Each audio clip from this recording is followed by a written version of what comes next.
Hax video first. And let's set this up.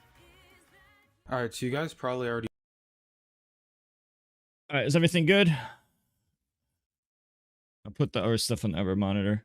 You know what this is all about. But for those who still haven't heard the news yet or have absolutely no idea what I'm talking about, on March 25th of this year, former professional Super Smash Bros. Melee player HaxMoney passed away at the age of 30. I debated whether or not I should make a video discussing this, but as someone who's covered HaxS situation at length and was one of the primary mouthpieces and advocates for Hax over the past 4 years, I feel that I'm obligated to say something. So I'm just gonna rant to you guys about everything that transpired from the beginning until now. I was originally gonna do this without a script, but then I started writing down some notes of like specific points that I wanted to get across, and then I figured, you know what, why not just write a full-on script. So enjoy this while I put some gameplay footage in the background, you know, just like the old days.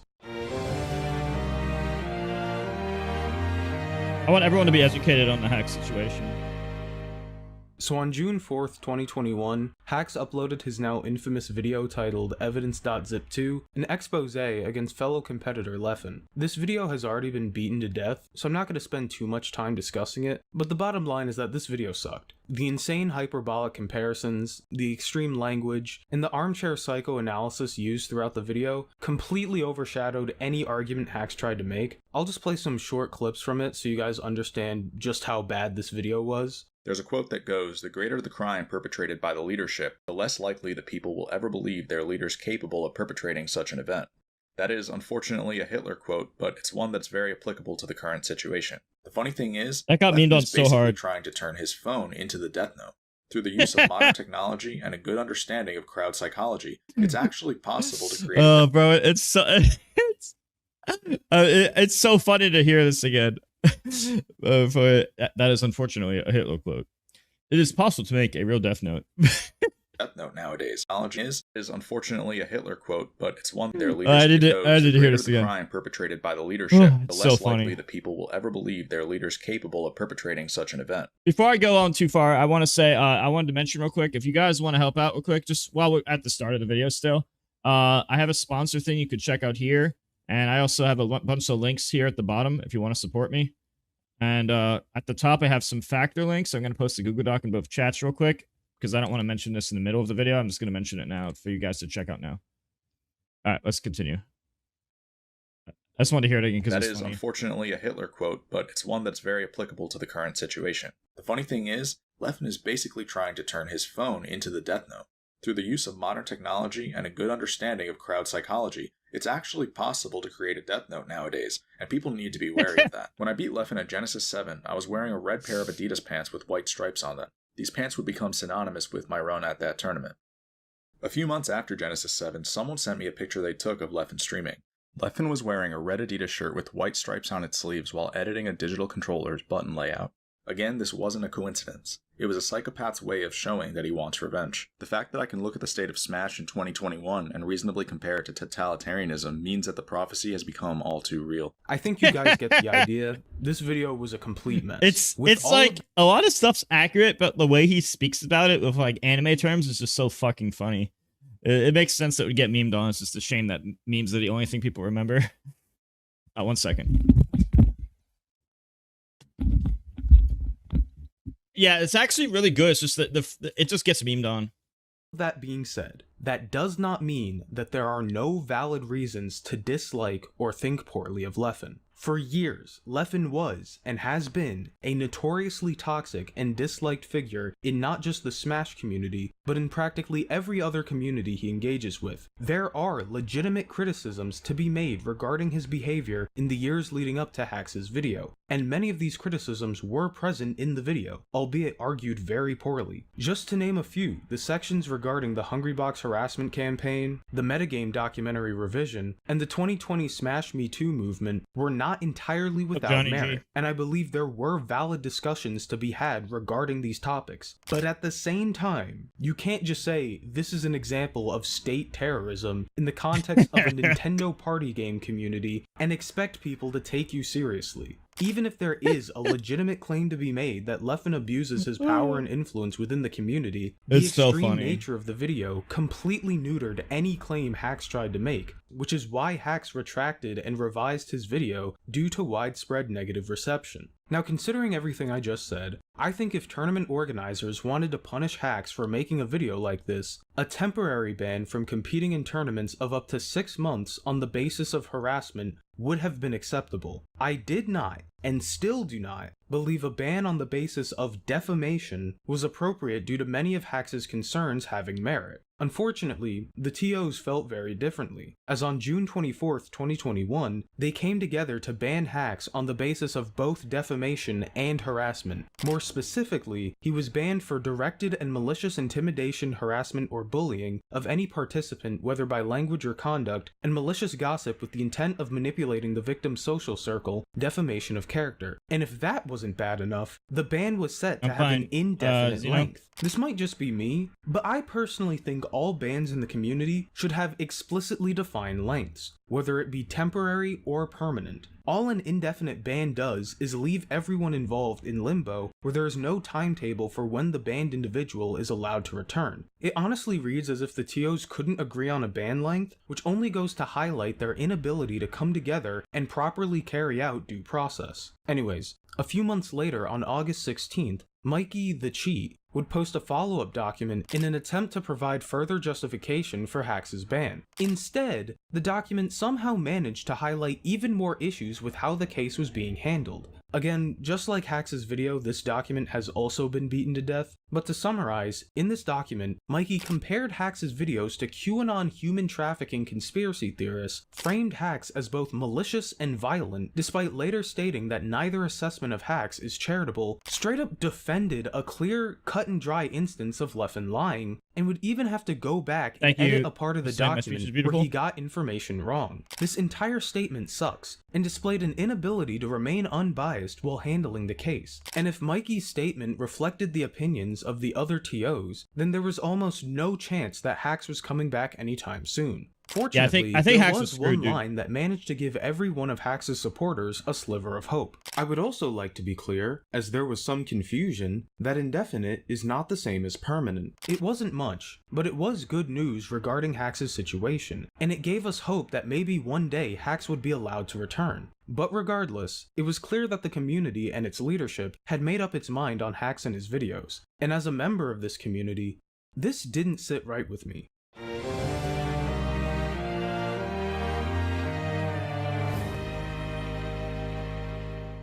I began playing Melee when I was just 13 years old. Hey guys, it's thefranChise, and today I wanted to show you guys how to wobble with ice climbers in Melee. And I've loved this game and community ever since. But that all changed during the summer of 2021. Seeing the community immediately dismiss HaxS and write him off as a deranged lunatic when I felt there was a legitimate conversation to be had in regards to Leffen's conduct over the years certainly rubbed me the wrong way. I'm gonna be incredibly blunt when I say this. They were fucked up back then. Leffen fucking sucks. And just because HaxS' videos were bad doesn't mean that Leffen has done nothing wrong. And this is coming from someone who was a bit of a Leffen fan prior to HaxS' videos. In fact, here was my initial reaction to Evidence.zip 2 before getting the chance to watch it. Either HaxS is making the most elaborate yet extremely distasteful joke imaginable, or he has really fallen from grace. I'll react to the video when I wake up, but some of the lines I've seen are satirically bad. But when I actually took the time to watch HaxS' video from start to finish, and tried to look past the extreme and unhinged presentation, I began to understand HaxS' perspective, and I realized that maybe Leffen wasn't the person I thought he was. So when the community immediately jumped to dismiss the video, I felt like speaking up and giving my 2 cents on the situation. At the time, my channel only had a little over 1,000 subs, and I was primarily making Melee guides and YouTube shorts, but I decided that this channel would be the platform I'd use to voice my concerns regarding the community. On August 13th, I would post a video titled The Current State of the Smash Community. This video was surprisingly well received, and even caught the attention of a larger YouTuber who also covered drama and controversy within the Smash community. Seeing such a positive reception to my video convinced me that I should keep making more. After Mikey released his statement, I began my now iconic miniseries called The Anti-Haxxers, where I broke down the hack situation in detail. This is also around the same time I first got into contact with HaxS and started discussing our plans moving forward. HaxS told me he was going to make an apology video to the community and focus on getting unbanned, and I was actually in favor of this. Pretty much everyone involved figured that the best course of action was to have HaxS shut up, while other people argued on his behalf. With this strategy, we could still try to initiate some form of dialogue on the subject, while also maximizing the chances of him getting unbanned. So from August to December, while HaxS moved on to focus on his 1.03 controller mod project, I continued to make my Anti-Haxxers videos, culminating in a 44-minute long video titled Leffen, a Liar and a Fraud, which is the most viewed video on this channel, currently sitting at over 1.7 million views. But while my videos were generally well received by the people who watched them, they failed to spark any meaningful discourse in the broader community. And for the few times people actually acknowledged me in my videos, I would just get dismissed as a drama vulture exploiting the community for views and trying to incite harassment against poor little Leffen. While at the very least it was someone other than HaxS posting the videos against Leffen, it was clear that trying to convince the community that HaxS was right wasn't going to work in getting him unbanned. To illustrate just how cooked the situation was, I want to fast forward a few months to June 14th, 2022.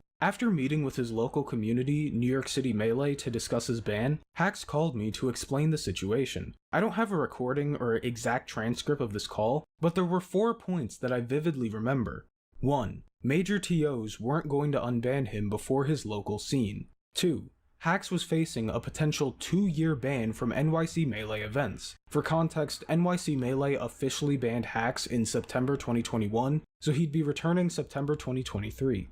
3. Some people on the panel, like DarkGenex, wanted HaxS unbanned sooner, but was ultimately outnumbered. But 4, most importantly, they specifically cited HaxS's claims against Leffen and Jisu as the primary reason for the ban. For this section, I'm going to try to be as thorough as possible because this is a very serious topic that deserves to be treated with care. For everyone who's already knowledgeable about the whole Zero Jisu Leffen situation, you can skip ahead to the timestamp provided on screen. Let me start out by saying that Zero 100% deserved to be banned for having inappropriate conversations with a 14-year-old when he was 19. Yeah, we can acknowledge this fact while also acknowledging that Leffen and Jisu pushed several false allegations against Zero as well, some of which were before Katie's twitlonger was released. Just because Zero was later found to be guilty of an allegation made by a third party, that does not retroactively exonerate Leffen and Jisu. Almost every single allegation that Leffen and Jisu pushed against Zero has been disputed by either the alleged victims themselves or by witnesses who were present at the time of the alleged incident. And not only did Jisu have to correct and retract one of the allegations from her mega document, but also had to delete said document as part of a legal settlement with Zero. And this starts to get even worse when you consider that, according to Leffen, he and Jisu spoke to each other prior to making their allegations. I also need to point out that these were not the only false or questionable allegations Leffen pushed during this time. Other allegations include, but are not limited to, his road trip story of physical abuse where he severely exaggerated the number of times he was struck, the Mew2King allegations, which forced Mew2King to reveal very sensitive information to debunk.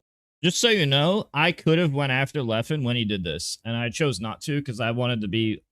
I could have just been like, oh, I could have literally just made a video or tweet just to go after Leffen after this. He did this to me in 2020.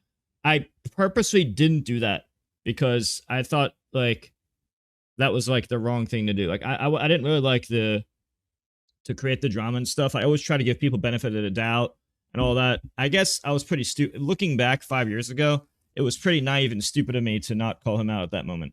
But you know, I was trying to take the higher road.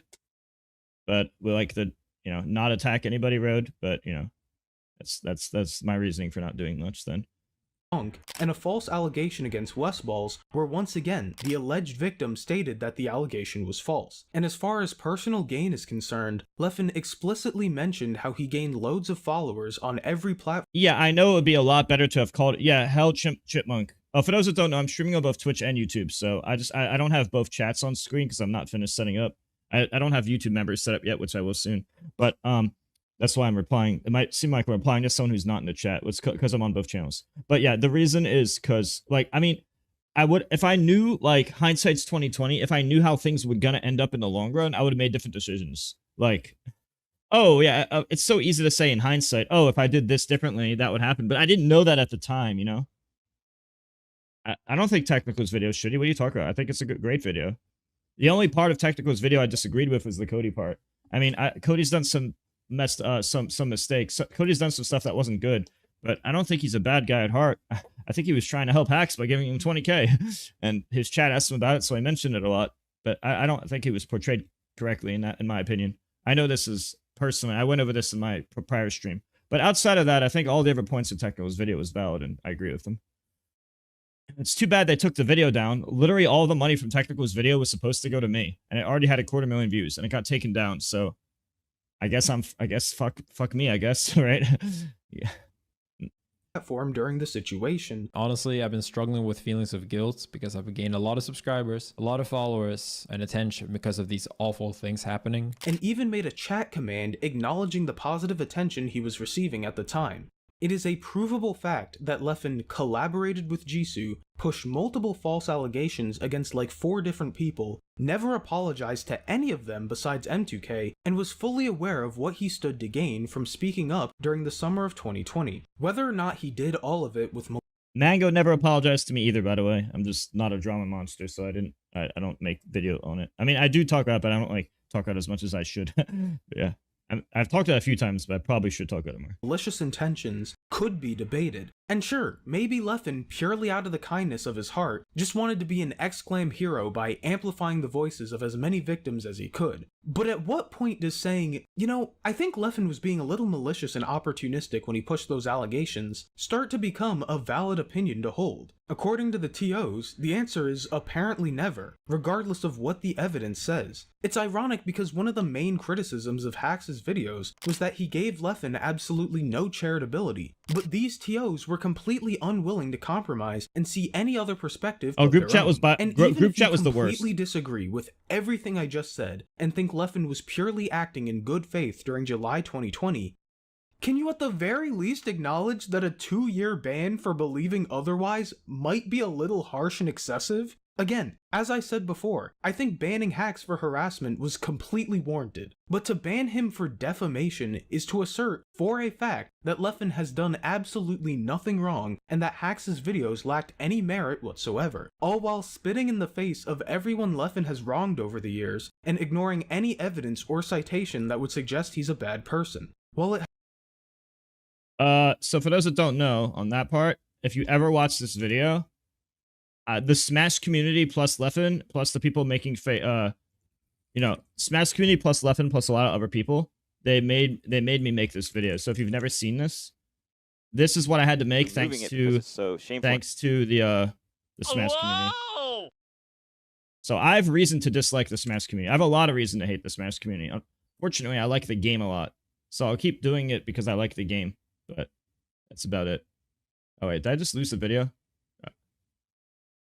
Apparently, he sincerely believed that if he made the perfect video using the... I don't think the TOs apologize. In fact, the TO from Galint Gaming, known as Dir, D-H-I-R, he actually blocked me. I thought me and him were on good terms. We were talking about, like, maybe working together in some way. And then the moment I made my HaxS call out, post, later on, like a few weeks later, I was going to message Dir about something about one of his tournaments. I found out that I'm blocked by him. He never said a word to me. He just blocked me. And I was like, what the fuck? I literally have no issues with you. Why would you do that? I can't imagine how many other people did that. That's just the one I know about. As evidence that he was right all along, he'd be able to convince the TOs that he was correct. So if there's anybody that deserves... I don't know if this is the right way of wording it, but if anybody in the Smash community deserves to hate the Smash community, especially the Melee part, it's me. Because of what the Smash community and Leffen did to me. And then now they kill my friend, and now they're trying to make me look bad because I'm a threat to them. So they want to take me out of the picture. That's what it seems like is going on. And they're not gonna stop. They're gonna keep trying to they're gonna keep trying to do stuff. They're probably gonna do this forever.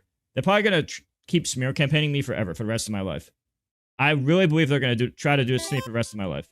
They're going to try to find anything from any time period, any way to make people against me. That's what they're going to do it forever.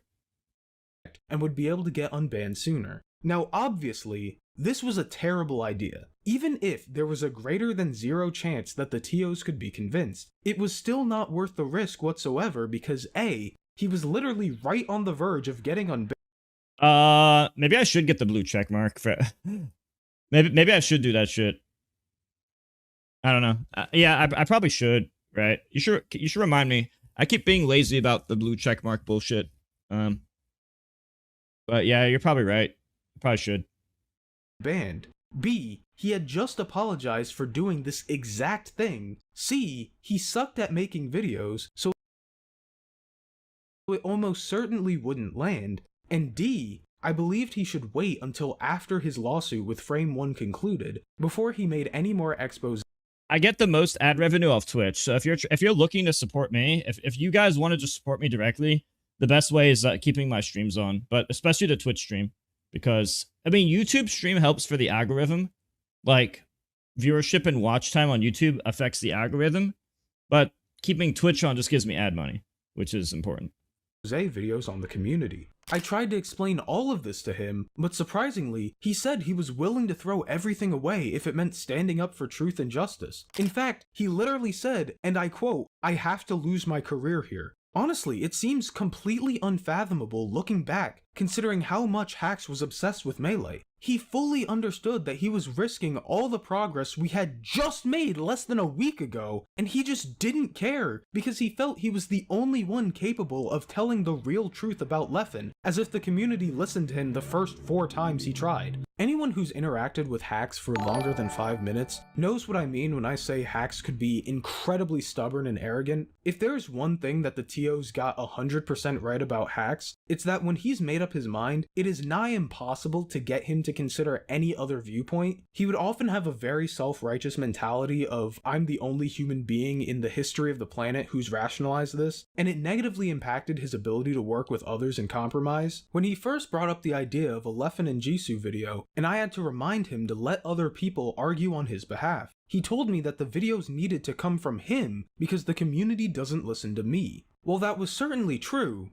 HaxS, they also didn't listen to you either. That's why we're in this situation in the first place. Eventually I was able to talk HaxS out of making the video for now, but this went on for several weeks where I would talk him out of it, and then the next day he came right back saying, the truth must be spoken. On September 19th, NYC Melee put out— Yeah, no, HaxS was really in it for like, oh, I got my 139k subscriber, thank you. HaxS was really big on the whole, like, the whole truth coming out thing. I think he said it to me. I don't remember. I think he said it to me at some point. How like he was really passionate about this whole, like, the whole Leffen thing and his stances and stuff. He truly believes like a lot of it. So he wanted to make in his mind he was really wanted to make like a positive change. He really wanted to make a positive change. Put out their statement announcing that HaxS was set to be conditionally unbanned beginning on January 1st, 2023. Yes, I said conditionally, because once again, nothing can just be straightforward with Melee TOs. Attached to his unban were a set of 4 clauses that HaxS had to follow in order to play Melee again, which honestly made this unban feel more like probation rather than freedom. But at last, starting January 1st, HaxS would no longer be banned from NYC Melee. If you actually look at the 4 clauses, it's kind of crazy. It's basically saying that you can't say anything ever. But then what happened is, like, the date and time he was supposed to be, like, unbanned or have a new discussion to be unbanned, that date and time already passed and he was being constantly ignored. Melee events, which honestly made this unban feel more like probation. They basically trapped him in an unwinnable situation, but he didn't know it. Rather than freedom. But at last, starting January 1st, HaxS would no longer be banned from NYC Melee events. I made a video celebrating this decision, while still levying some criticism towards those 4 clauses the TOs included, but ultimately, I was pleased with their decision to give HaxS a second chance. This was supposed to be the final video I made on the subject, as it seemed like this was the beginning of the return of HaxS money into the community. Unfortunately, this couldn't have been further from the truth. Nightclub. It's called HaxS Nightclub. On January 4th, 2023, HaxS made his grand return in the NYC Melee weekly tournament series known as the Nightclub, formerly known as HaxS Nightclub, but that's neither here nor there, and it actually went pretty well. There were some issues, but overall it seemed like the people there were very happy to see HaxS return to competition. So with HaxS officially unbanned from his local scene, you'd expect there to be a sort of domino effect where other events started allowing HaxS to attend their events, right? Well, HaxS did get unbanned from some other places as well. Obviously he was allowed at all the other NYC Melee events, but other notable tournaments include, but are not limited to, Hungrybox's online Coinbox tournament, Smash Factor 10 in Mexico, Level Up Expo in Shoutouts to Hungrybox and shoutouts to Smash Factor in Las Vegas, the Off-Season in Texas, Tipped Off 14, and DreamHack Atlanta, which were both held in.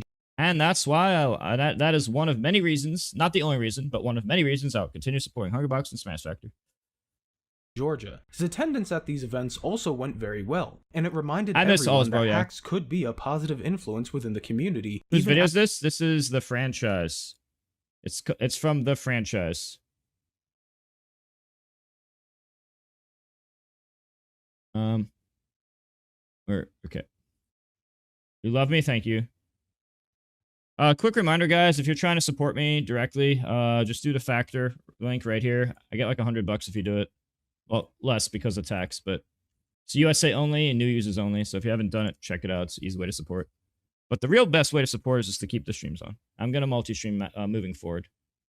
After his controversy. But outside of those events, HaxS' ban was still being upheld by the biggest tournaments in the community, and this didn't change as the year progressed. We'd already known in December that HaxS wasn't going to be allowed at Genesis, but by the time September rolled around, HaxS had been banned from Battle of BC5, Ludwig's Championship Series, Gommel, SmashCon, Shine, the last Shine ever mind you, and they still didn't let him play, and Riptide, just to name a few. This puzzled me. Yeah, Hungrybox is really cool. That's why I help him beat people.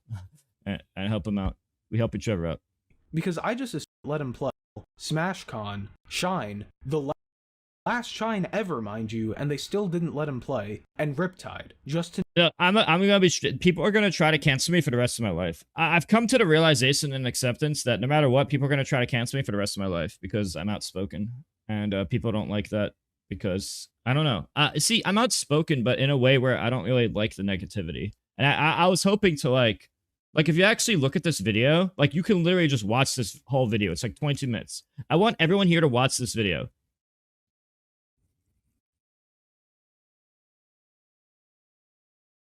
Watch this video. Leffen Hacks and Forgiveness. It's from 11 months ago, a little under a year ago. If you actually watch the whole video, you can see where I'm talking about how I think unless it's an extreme situation,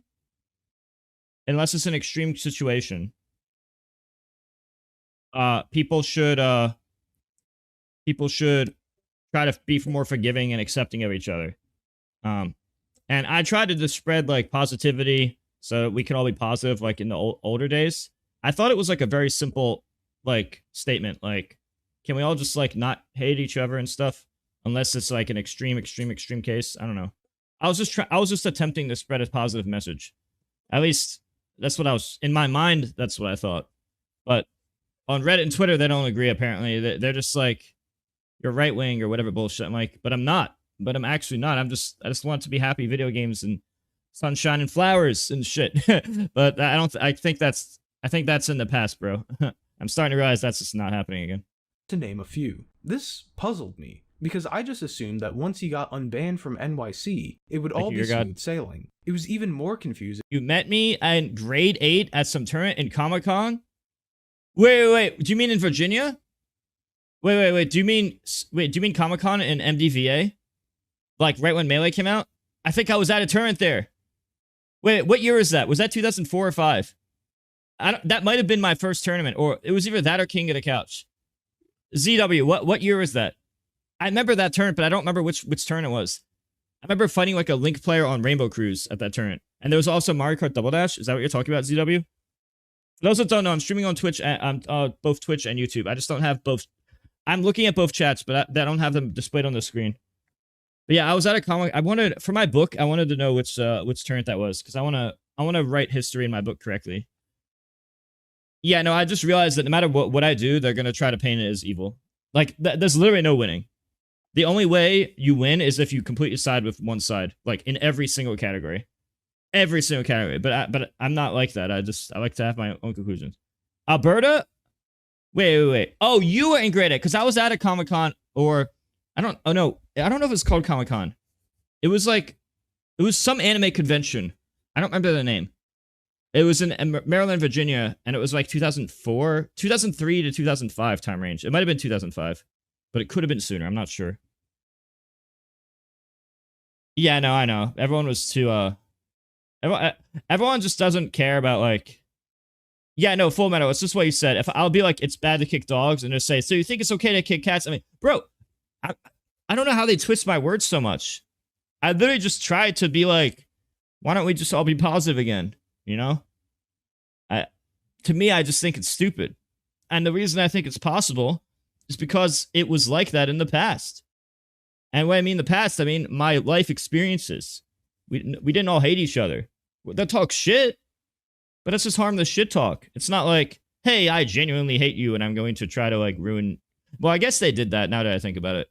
But it was very rare. Like, statistically speaking, it was... I see it a lot more now. And maybe it's because of Twitter and Reddit. But Twitter and Reddit existed... I guess Reddit's always been terrible. Reddit's always been evil. Even since 2015, they've always been the most evil place I've ever seen in my life. I've never seen a place more evil than Reddit. For me, Twitter's second worst. Like Reddit is extremely horrible. And they just ban... And if they don't agree with you, if their agenda is working, they upvote and downvote... They spam upvote, downvote, no matter what, to, like, for their agenda. And if they don't like... If they don't have momentum, they will, like, remove you. They will use their mod power to, like, remove the topic, or... They'll just abuse it. So it'll always be in their favor that you can't do anything. And Twitter's really bad because it's just people trying to virtue signal for likes. They don't actually care about other human beings. They just care about virtue signaling. I don't want to say that as a generalization, but there's a lot of people that only care about the likes. And it's really, really depressing because I feel like people don't really care about being genuinely good people. They just care about their little internet points. It's kind of sad. It's kind of depressing, actually. Because in the past, we would all just hang out and have a good time. Playing our favorite game. Like, plug in, settle it, and smash. Do you know me and Wes used to shit talk each other? You know Wes, like DA Wes, like the Samus player from 2005? We would shit talk each other. And do you know how a shit talk is? I'll tell you exactly how a shit talk went. I'm better than you. No, I'm better than you. Me at my best would beat you at your best. No, me at my best would beat you at your best. And then we both have that type of disagreement. And then we'll say, all right, run it this turn. And then we run the sets. And that's how it should be. To me, that's how it should be. That's how the shit talk should be. It should be kept to that. But that's not what it is now. Yeah, it was literally just like, you see, that motivates each other. Because you want to be better than the other guy. I want to be better than him, he want to be better than me. And that was fun. That was motivating in a motivating in a positive way. That's how it was back then. It wasn't like actual maliciousness. It was just like that it was those types of vibes where we just want to prove each other wrong and be better than the other guy. Because everyone wants to be the best. Well, I'd say I want to be the best in the world. Yeah. You prefer no shit talk at all, poor censorship? Yeah, I'm not saying like shit talk in general I'm not trying to say, hey, shit talk in general is a great thing. I'm just saying that's how shit talk should be. Like, it should be limited to, like, that. Not, like, outside of game stuff. That's just my opinion. It felt like I was motivated. No, I'm not saying that it should always be that way. But, you know, at least you keep it to the game. And keep it to the skill set you think. I'm not saying that it's better to have that than no shit talk. I'm saying if you're going to shit talk, it should be limited to that. You understand what I'm saying? Anyway, that's what I think. I don't like how everyone thinks, like, outside the game. Like, it should stay in the game. It shouldn't be actual malicious. Like, oh, I actually hate you. I actually hate you. And now everyone just wants I feel like everyone wants a reason to hate each other. Now, maybe I'm just blind. Maybe I've just been blind my whole life. There is a possibility that I've just been blind my whole life. Some people are saying because I'm like a white straight guy in USA that I'm blind to a lot of things that go around me. I've had people tell me that a lot. And who knows? Maybe it's true. But the thing is, I don't know, because I only know my own life because I've only lived my own life. So I'm just saying what I know from my own life. How am I supposed to know other people's lives. I haven't lived through your life for 20 years. I've lived through my life for 36 years, and that's all I know. So I'm just saying what I think. Because throughout the year, HaxS was actively attending events and wasn't causing any problems. Remember, the initial ban was in 2021. Since then... Oh, by the way, the messages are going too fast again. I cannot read all the messages, but I do know that some people are trying to instigate, and I really don't like doing it. I don't like instigators. Like, I don't like when people come into my chat and I feel like their intentions are bad. If I think your intentions are bad, then I don't want to fuck with you. Yeah, this is the franchise vid. HaxS had completely bent the knee to the community in 2022 and displayed 8 months of good behavior in 2023. From my perspective, there was simply no valid justification to keep HaxS banned from major events. Yet it seemed like none of the major TOs wanted to unban him. What else was HaxS supposed to do to get unbanned? Why did it seem like all the major TOs were super reluctant to allow him at their events? So I made a video about it. So I think these TOs owe us a new explanation for why HaxS in 2023 is still a threat to the community, because this one clearly doesn't hold up at all. It is incredibly sloppy, biased, and cowardly, yet despite it being over 2 years old, HaxS's many apologies, his local community no longer deeming him a threat, and his 8 months of good behavior, absolutely no recourse has been done to reevaluate the ban, which doesn't really make any sense because in Mikey's statement he says, "I would also like to be clear, as there was some confusion, that indefinite is not the same as permanent. So if he isn't permanently banned, then how long is he banned? Until next year? The year after that?" I really feel like, now this is just my personal opinion, and I'm not saying I'm 100% right for sure, but if you want my personal opinion, it feels like they set the rules up in a way where they could just keep him permanent on technicality. Like, let's say that they had a secret agenda that they just don't like him for whatever secret reason. They could just use that, like, the way they worded this to be like, okay, well, technically we didn't say that, but, you know, we're going to put all these 4 restrictions on you and then ignore your messages when you ask for help or if the time period passes and, oh no, you broke the rule. But it's like, they could have just kept ignoring him forever. And then, like, he was basically in a lose-lose scenario, it feels like. I don't know. Yeah, I don't know. It's gotta I end felt at like some he point was, if it's not permanent. I felt like he was in such a fuck situation that it was like, man, at least put him in like a fair situation. If they just said, hey, you are banned. HaxS and me had these conversations before where HaxS was being like, yeah, I mean, if it was like a certain date and time for sure, then he would just wait out that date and time. Like, oh, if it's like a year from now or whatever, and it's exactly this date and it wouldn't change. The whole indefinite thing, it's almost like a torture chamber because it gives you hope and then you take it away. And then you take a little hope and you take it away. Every time you feel like you have hope, you take it away. And then I saw in Technical's video, the whole group chat, people were actually like trolling him and being evil. The group chat thing in Technical's video, which I hope they put back, that was so fucked up, dude. That was such a fucked up situation. That I feel like they really just hate certain people, dude. I feel like they hate me too. Honestly, I think they hate me too. I think the same group of people that hate HaxS hates me because I defended HaxS. And I've been defending him, and I continue to defend him after death because I don't think it was right. Yeah, it got taken down. Dude, that video had 250,000 views, and it got taken down. And you know what? Technical's video, he actually said that all the money from that video was going to go to me. And it got taken down. So you know what I'm going to get now? Nothing. So that sucks for me, I guess. This video was arguably my most concise and constructive one yet, even offering up the idea of a revamped conduct panel as a potential solution. But, just like all the videos before it... Oh, you don't believe me? Here, let's look at Technical's channel.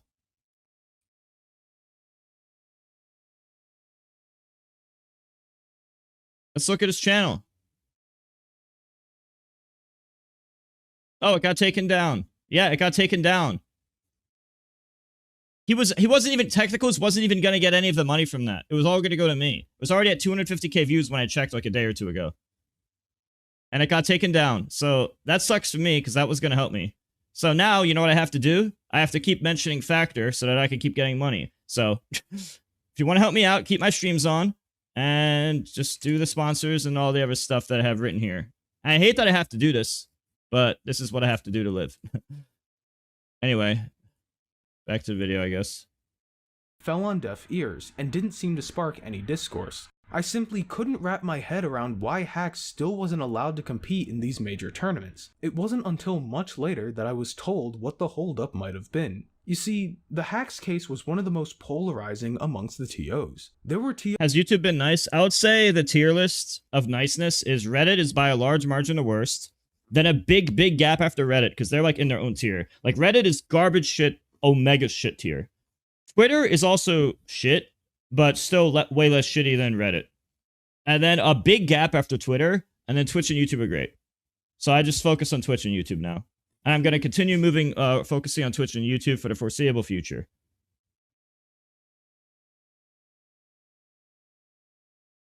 TOs who really liked HaxS and wanted to unban him, but there were also a fair share of TOs who absolutely despised him. Yeah, he shouldn't have been wanted unbanned nothing in the to first do place. with him, and actively looked for reasons to keep him out of the scene. And that right there is the problem. There were some TOs who genuinely tried to Well, if you want the truth, I just want to play video games my whole life. But I'm so pissed about the HaxS thing that like, and then people always ask me my thoughts. I'm like, okay, I'm just gonna stream it and just talk about it. And people always like to take like it's just, why wouldn't I stream? It's so much easier just to talk about it. Like I just talk out here because people always be asking me, and then now I can just link them. Okay, this is a video stream. I talk about it. But YouTube doesn't make shit for me for ad money. If you're asking about if YouTube makes much for me, no, it doesn't make dog shit for me. What actually makes money for me is the sponsorship stuff I do, and the ad money on Twitch. That's the stuff that helps me the most. To answer your question about that. integrate HaxS back into their events, but didn't due to the social pressure from the TOs who hated HaxS. And TOs who did decide to let HaxS play, such as NYC Melee, were met with a ton of backlash from other organizers who disagreed with the decision. Some TOs just really feel that they own the community and should have a say in every decision that goes on. Anyways, the bottom line was that HaxS wasn't allowed at as many tournaments as we had hoped, and he was beginning to grow more and more impatient as the year went on. It also didn't help that over that same time period, the Frame 1 trial kept getting delayed multiple times. Originally, when I first learned of the lawsuit's existence, the trial was going to be held on August 14th, 2022, but was then pushed back to June 9th, 2023, which then got pushed back to June 23rd, which then got pushed back to August 18th, which then got pushed back to October 6th.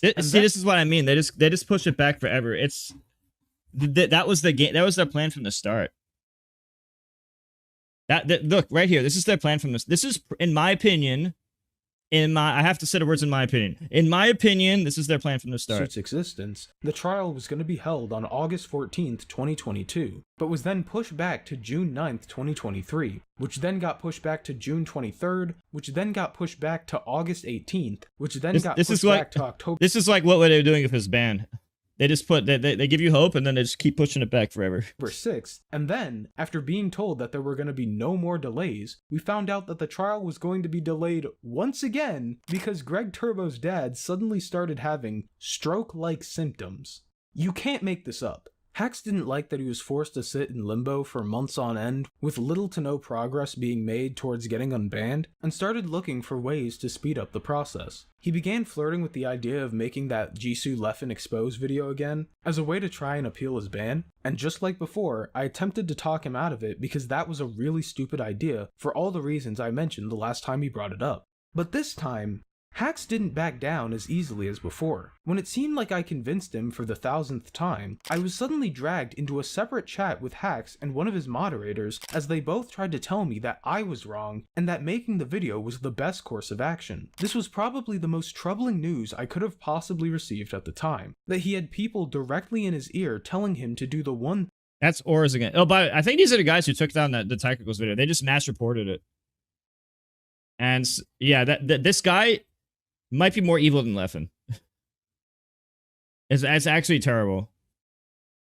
Thing that would most certainly seal his fate. And it's not even like they were saying this. So if you didn't watch Technical's video, I would tell you to watch it, but it got taken down, but you can watch my stream on it, where I go over it. Troubling news I could have basically, the group chat part is so bad. Possibly received at. They basically kept egging HaxS on. They kept giving him false hope, trolling him, like in a way where he was suicidal, and they would continue to troll him to make him more depressed or give him false hope or try to actively make him more banned, and kept telling him to make more videos, even though they knew that it was a bad idea. They kept doing it for their own entertainment. And then in one of the comments, they even talk about how they were doing it for their own entertainment. It's actually crazy. At the time, that he had people directly in his ear Yeah, I got that on the VOD. Oh, Snivy, is the title right on this? Is the thumbnail for this correct? I'll do Ultimate after this, but I'm gonna do this first. Yeah, they took the video down, guys. They took Technical's video down. You should probably back up my video. They're probably gonna try to come after my video too, because I went over it. But see, they took it down. Oh yeah, I didn't update the hacks command, so the hacks command's outdated. Don't use that. That was from months ago. I'm not even doing Hellfresh anymore. I'm doing Factor right now. So right here. Yeah, they took it down. As you can see. Shame. They're telling him to do the one thing that would most certainly seal his fate. And it's not even like they were saying this in a screw the community, post how you really feel kind of way. Like, for the record, I agree with almost everything in Technical's video except the Cody part. I think he went too hard on Cody, and I think they painted him as somebody he's not, in my personal opinion. Like, for example, in the Cody part, they talked about how he mentioned all the time the 20K. But the thing is, Cody years ago actually lent me $10,000, and right now I have paid about 8 of that 10,000 back. I was paying him slowly over time. I was supposed to be able to pay him back right away, and I had to literally mention that because he's not just talking out his ass when he says that. Like, there's like a 99% chance he was actually going to do it, because this is when he had the sponsor money and stuff. And I was supposed to be able to pay it back, but then something really bad in my personal life happened, and I got fucked, so it delayed the process a lot. So knowing that background info, I know that Cody actually would have done it. And in Cody's mind, he was trying to help Hax. He went about a lot of things the wrong way, but I actually think he would have gave him that money to help him. So I think the Cody part was really exaggerated. I don't think he deserved to be torn apart like he did in that video. But the rest of the video, the rest of Technical's video, I think I agree with. Yeah, but dude, you can't just expect somebody to vouch for you if they don't, like, believe that. Like, Zane didn't vouch for me, but Mango didn't vouch. Like, all these guys didn't vouch, but they also didn't offer him 20K. Like, it's a very nice gesture to offer. It's a very nice gesture to offer somebody 20K. And the background info I'm giving you is that he probably would have actually went through with it. You understand what I'm saying? I'm not saying everything he did was perfect. I'm just saying that he went. I think Technicals went too hard on the Cody part of the video specifically. I don't think Cody's actually a bad guy. That's the thing. Now, the rest of the video I agree with. I'm not saying he's perfect. Do not think that me defending this part means that I'm defending every single part of what someone did. But the world isn't black and white. It's not you're a good guy 100% of the time, you're a bad guy 100% of the time. The world's not black and white like that. Everyone does shit that's fucked up. That doesn't mean they're a terrible person like in every single category. That's what I'm trying to say. Like before, they genuinely believed that if Hax posted the video, the TOs would read. And the reason I'm saying this is because nobody else will say it. I'm tired of everyone ripping on my friend. I don't think he deserves to be. Now, I'm not saying he's innocent in 100% of the ways, but I don't think he deserves the level that he was given. Like they made it seem like he was the devil, and he's not. You know what I'm saying? That's just not right. Examine the facts of the case and conclude that Hax wasn't actually wrong. Because, you know, 5th time's the charm. But while I disagreed with the way Hax wanted to appeal his ban, I did support the idea of Hax putting out some sort of appeal, especially after receiving the news that he wasn't. Chris G, I haven't checked Discord in forever, but message me that later. But yeah, to be honest with you, I almost never check Discord, dude. I literally only use it for Metafy sessions. Wasn't allowed at the Big House 11. On October 20th, Hax posted a statement. But the thing is, Cody actually thought. Cody actually believed. From what I understand, Cody actually thought that he was helping him. In Cody's mind, he thought he was helping. Like, he believed that was the best course of action. And he also had reasons to, like, he was having fights with Hax too at that time. He doesn't actually owe him anything, but they went in on him like so hard. Grouping him with people like Leffen or the group chat and stuff, it's just not accurate, bro. It's so exaggerated. Now, I'm not, as I said, to reiterate, I don't think everything he did is right. But I'm going to defend him on the parts that I know because they take it too far. They made it seem like he's only a bad guy, and I don't agree with that. That is the only part of Technical's long-ass 2-hour video that I disagree with. The rest of the video, I think, are valid points. On Twitter that reads as follows. Hey everyone, I'm releasing this because I've been banned from larger Melee events for a very long time now, almost 2.5 years, and I feel as though I ought to clarify a few things about the situation. I'd like to start by apologizing once again thank you, for the manner Yummies. in which I got banned. I take full responsibility for the damage I caused, and spend every day wishing I had been more considerate of other people. I should probably come clean about the fact that trauma is what misguided me into making those mistakes. The Metagame Documentary pertained to sensitive information from my youth, which is what evoked such a self-destructive response. I was too blinded by emotions at the time to see how selfish my actions were. I mainly want to shift the understanding away from me having acted with malice or anything like that. There were certain sentences in my ban statement, example, HaxS actions were intentional, which implied that that's what I did. I would never do something like that. It was more so a highly irresponsible outburst. Personally, I thought the statement was okay. At least it was much better than what he wanted to post, and it garnered quite a bit of support at the time. I figured that maybe this could finally be the first time, outside of NYC Melee, that the TOs who banned him in 2021 addressed the situation, and gave us clarity as to why HaxS wasn't allowed at their events in 2023. Unfortunately, that's not what happened. For some reason, Leffen, who had been largely radio silent on the issue ever since HaxS' original video, decided he wanted to get involved and give his thoughts on HaxS' post. Though it wasn't to show any sort of The thing about HaxS though, Kaiser, is that a lot of people HaxS, as the group chat part of Technical's now deleted video explains, he showed and proved how HaxS had a lot of people in his ear that HaxS thought was his friends, manipulating him and telling him to make more videos, even though those people secretly knew that it was going to be bad for him. And they were doing that to antagonize him, and they even have messages saying how it's for their own enjoyment.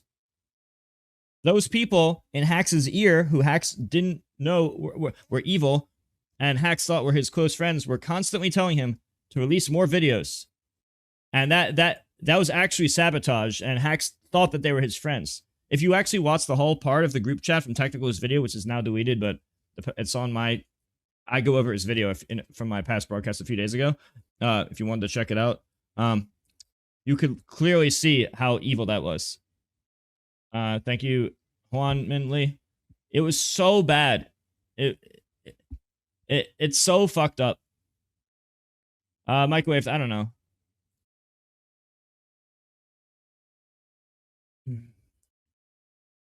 Forgiveness towards HaxS, but instead do the one thing he does best: lie. His tweet starts out with the typical exaggeration you'd expect from your standard Leffen tweet, but then at the bottom of his post, he claims that HaxS never...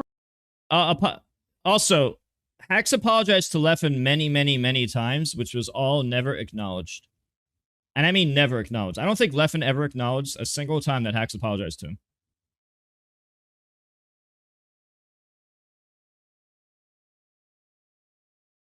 apologized to him. Well, you know, the video from Technical's channel was actually, the ad money from that was supposed to go to me. So I actually got really fucked by it not happening, which really sucks because I could have used that. But whatever. I'm really salty about that. I'm just thinking like, man, even if that wasn't the case, I'd still be mad, but now I'm extra mad. Once, disregarding the fact that he is literally responding to an apology. This is the thefranChises video called RIP HaxS. It's from thefranChise on YouTube. Make sure to follow him.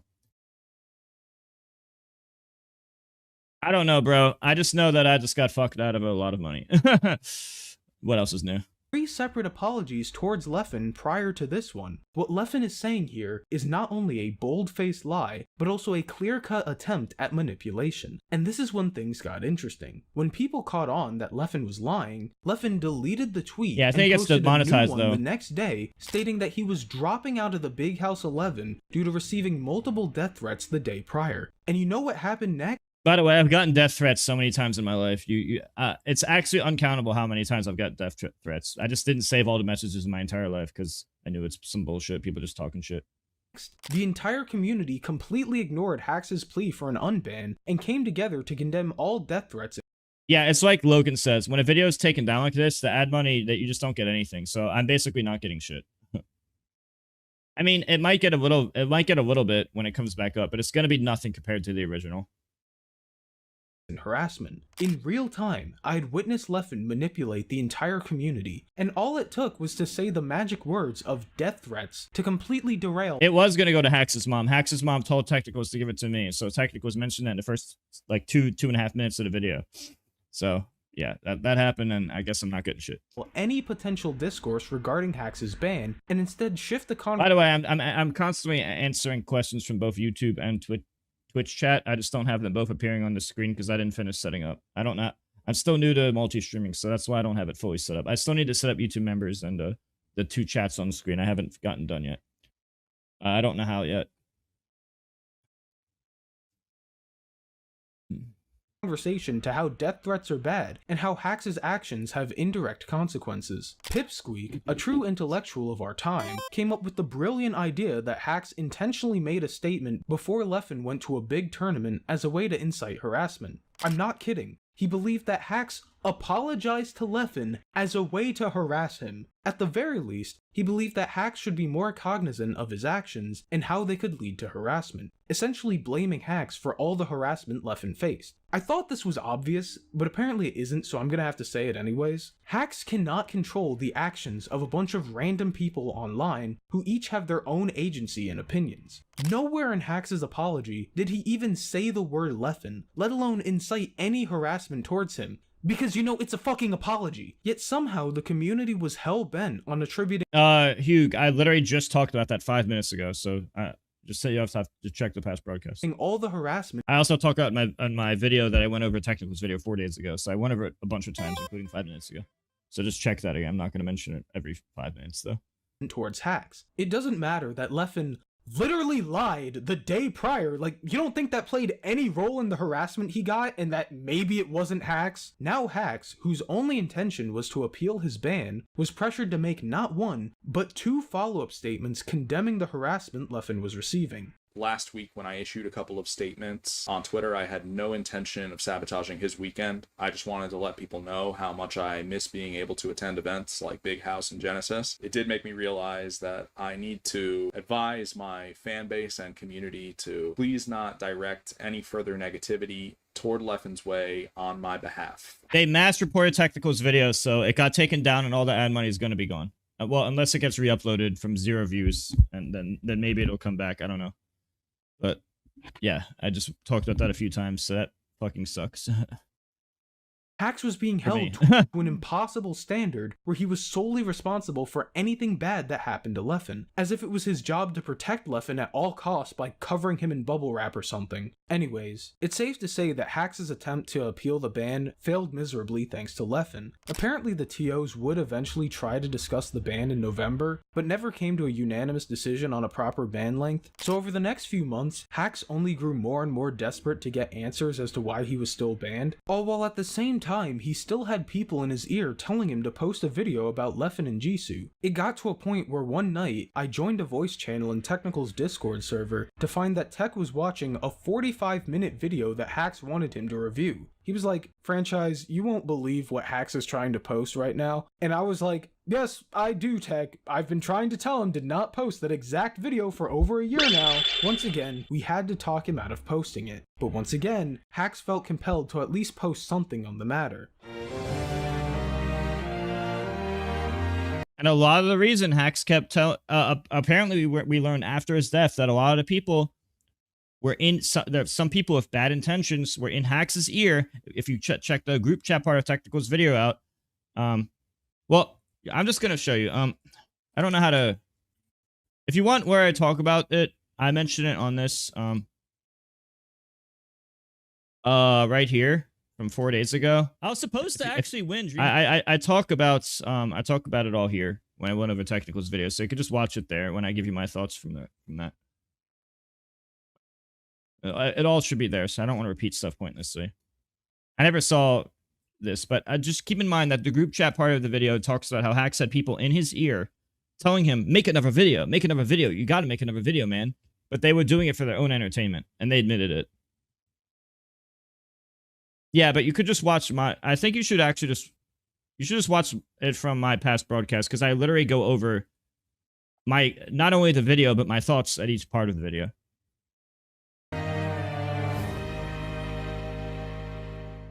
On January 21st, 2024, Hax would upload a video titled January 2024 Ban Appeal, which was yet another attempt to publicly plead his case for an unban. I am going to play this video in its Yeah, I don't know. entirety I don't know why there's an Apex Legends on there. It's because I never stream on YouTube. to provide the Yeah. Oh yeah, you can pin it. You can erase the pin there.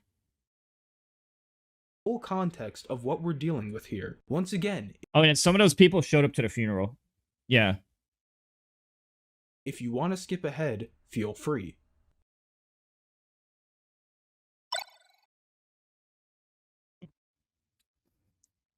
Hi everyone, this is HaxS. I'm making this video because at this point I've determined that certain things will never be resolved unless I provide a proper explanation for my actions from a few years ago.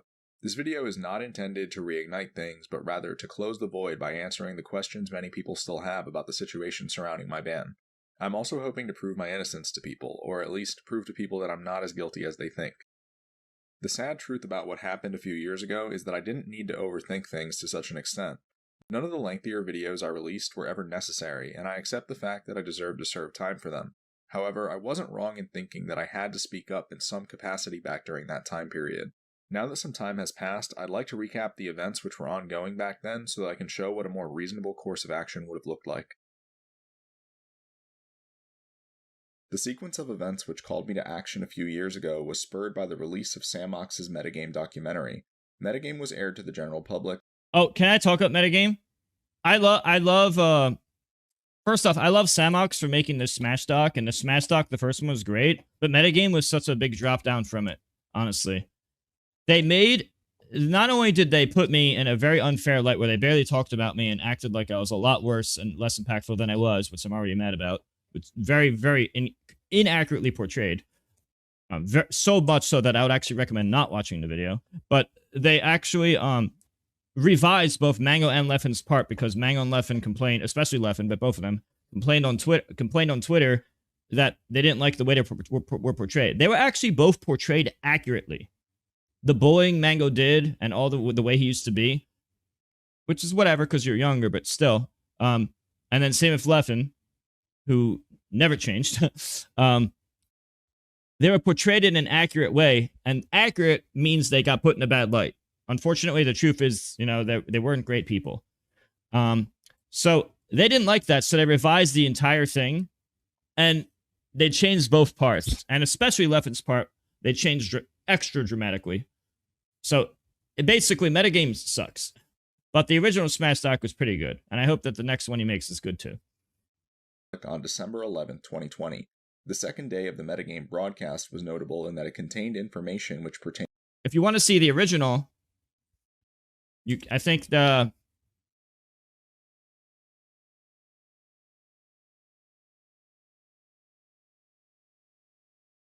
check this out. Like you could just type that in and it shows the parts from the original. Yeah. To Leffen's ban from 2013. This led to an exchange in which Leffen expressed that he was being defamed by his portrayal within Metagame. Samox had no choice but to agree to remove all Evidence.zip related information from Metagame due to how much pressure he was faced with that night. Samox then came back 4 months later from Metagame. Oh, everybody used old gamer language back then, by the way. It was completely different than nowadays, which is why nobody does it nowadays, but it was done back then. Due to how much pressure he was faced with that night. Samox then came back 4 months later to let people know that he'd be making it up to Leffen with a 9th episode that would feature him. That episode would air on June 5th, 2021. Samox went on to win awards for producing Metagame, which contains this episode. In the aftermath of this situation, I explained that I was experiencing psychosis back when these events were ongoing. Yeah, Samox was pressured by the crowd. And actually, Samox being pressured and Samox changing metagame was a huge factor in HaxS' motivation to make the videos. In a way, metagame killed HaxS, but no, that's it's not fair to say that. I'm just joking. But that is what started HaxS making the videos in the first place. Of no fault of Samox, and Samox didn't know that this would lead to any of that, obviously. This is something that can happen in response to highly traumatic and abusive circumstances. Yeah, everyone took Technical's videos down. But as I said, if you would like to rewatch Technical's video, as I said, I'm gonna link it right here. Oh, it's pinned on my Twitter. If you go to my Twitch, just go to live, and it's the video giving my thoughts from 4 days ago. So if you go in this video right here from 4 days ago from my past broadcast live streams, which is also pinned on my Twitch, you could grab it there. And not only is the original there, you could see my feedback, my thoughts of reacting to the video with my feedback at each part. However, I never explained what those circumstances were, so I'd like... Oh yeah, they're going to try to take mine down, so make sure to back mine up too. They're going to try for sure. They're already trying to cancel me every week. They've been trying to cancel me every month for the past like year and a half because they don't like me. And I feel like they're going to do this for the rest of my life. So that's just... I've come to just accept that that's the reality and that's just what's going to happen.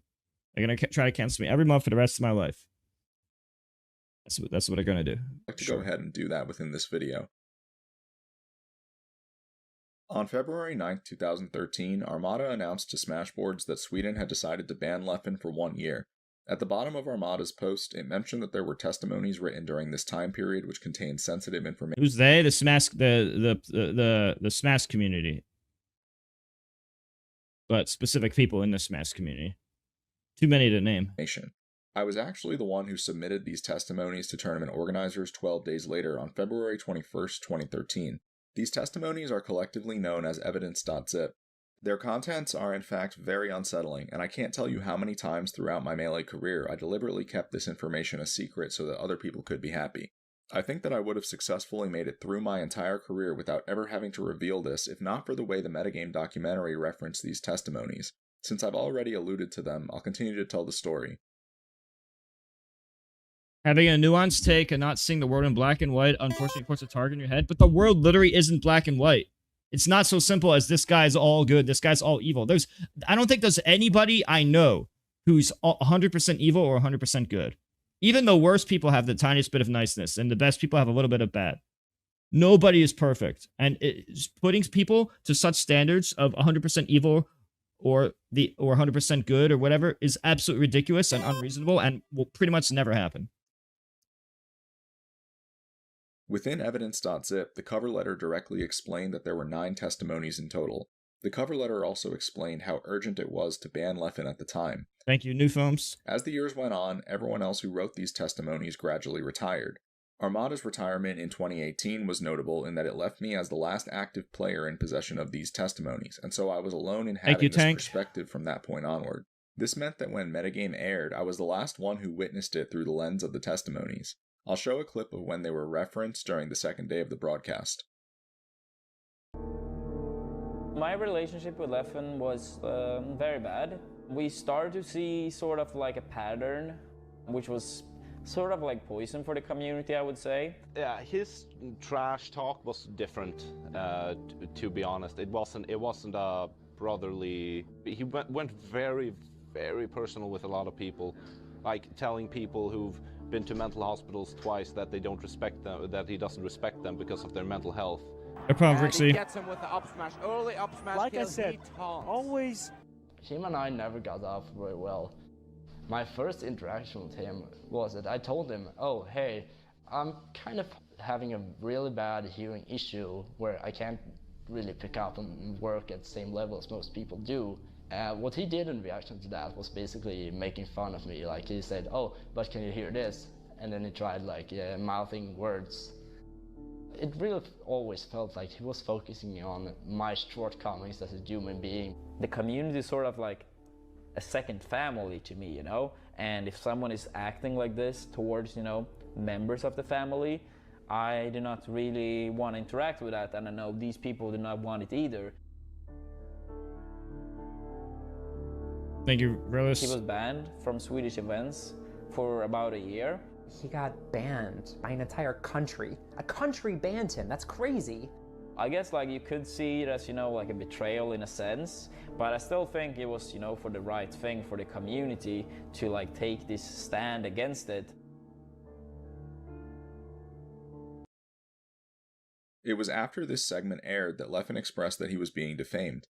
I was the only person in the community who strongly disagreed with this, as I knew very well that even the original metagame run was tame in comparison to what was written in the Evidence.zip testimonies.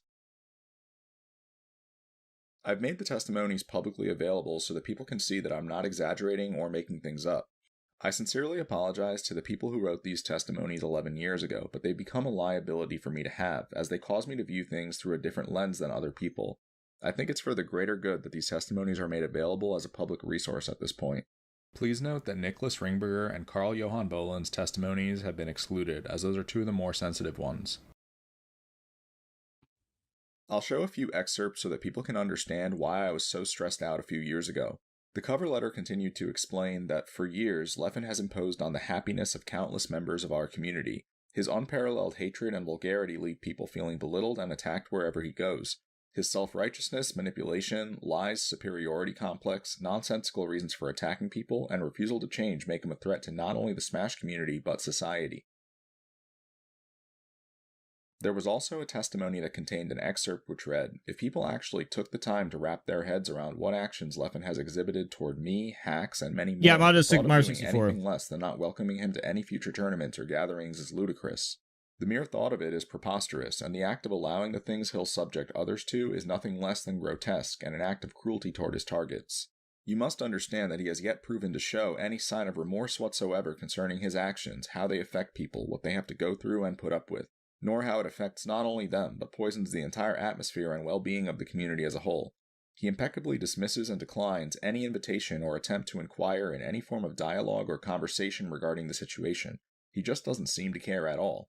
And until that fact changes, it'd be preposterous to invite, accept, or allow this guy anywhere near the people he constantly subjects to acts of malicious intent, not to forget or undermine the urgency in sparing any new potential prospects. The indecency in prolonging this is truly nothing less than an act of cruelty." It was because of excerpts like these that I viewed the 9th episode of Metagame as being so horrible. Within the episode, there's no mention of the Evidence.zip victims whatsoever. There are also segments in which history is revised by making it seem as though Armada plotted a conspiracy against Leffen. This is completely illegitimate, and one of the many reasons why I'm of the opinion that the episode should be banned. To conclude things, I created this video in order to... in which history is revised by making it seem as though Armada plotted a conspiracy against Leffen. This is completely illegitimate, and one of the many reasons why I'm of the opinion that the episode should be banned. Yeah, I know, Archer. All he wanted to do. To conclude was, things, I created this video in order to clarify why that controversy happened. I'm pleading for some empathy from community leaders and tournament organizers, given how extreme these circumstances were. I was having a difficult time accepting these circumstances back when they were ongoing, and should have refrained from responding to them so hastily. I'm sorry for the hyperbole and paranoia that I exhibited on the original video. I confess that this was unnecessary. While the metagame revision was triggering, it wasn't the end of the world as I made it out to be. I apologize to Leffen and the community for projecting that narrative. I should also clarify that I'm not looking to hold Leffen accountable for what was explained in this video.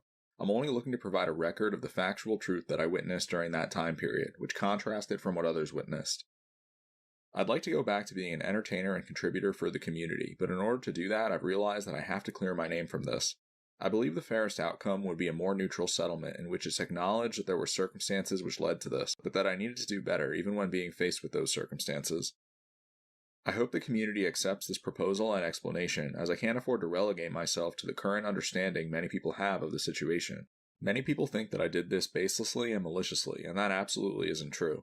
I'm sorry for ever creating this misconception. Aside from that, I've spoken my truth and will be submitting this video to TOs in the hopes of resolving my ban situation. Thank you for watching. In this new appeal video, Hax chose to go more in depth as to why he felt compelled to make Evidence.zip. A lot of the people who don't like Technical's video, they reported it. Am I watching a video? This is not the same video.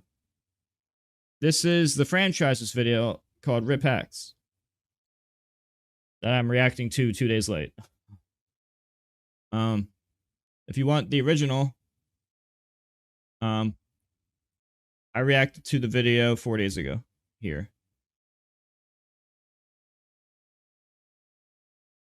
So you should watch that. 2. He argued that due to his intimate involvement with banning Leffen in 2013... The group chat part was the worst part, by the way.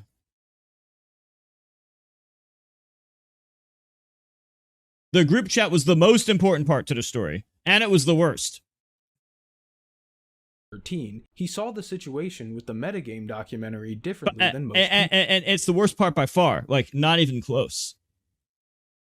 People, and felt the need to speak out. But most importantly, he makes it exceedingly clear that he was wrong in how he handled the situation, needed to do better, and Yeah, I think Reddit probably mass reported it. I think Reddit mass reported it. I feel like the Smash community really wanted to make a war where it's like technicals versus anti-technicals. I hate viewing it in black and white though, because I don't really like to think that way. Like even I was critical of technicals video going too hard on Cody. If you actually watch my reaction, I literally talk about how I don't think Cody was portrayed fairly. But I think everything else is valid in the video.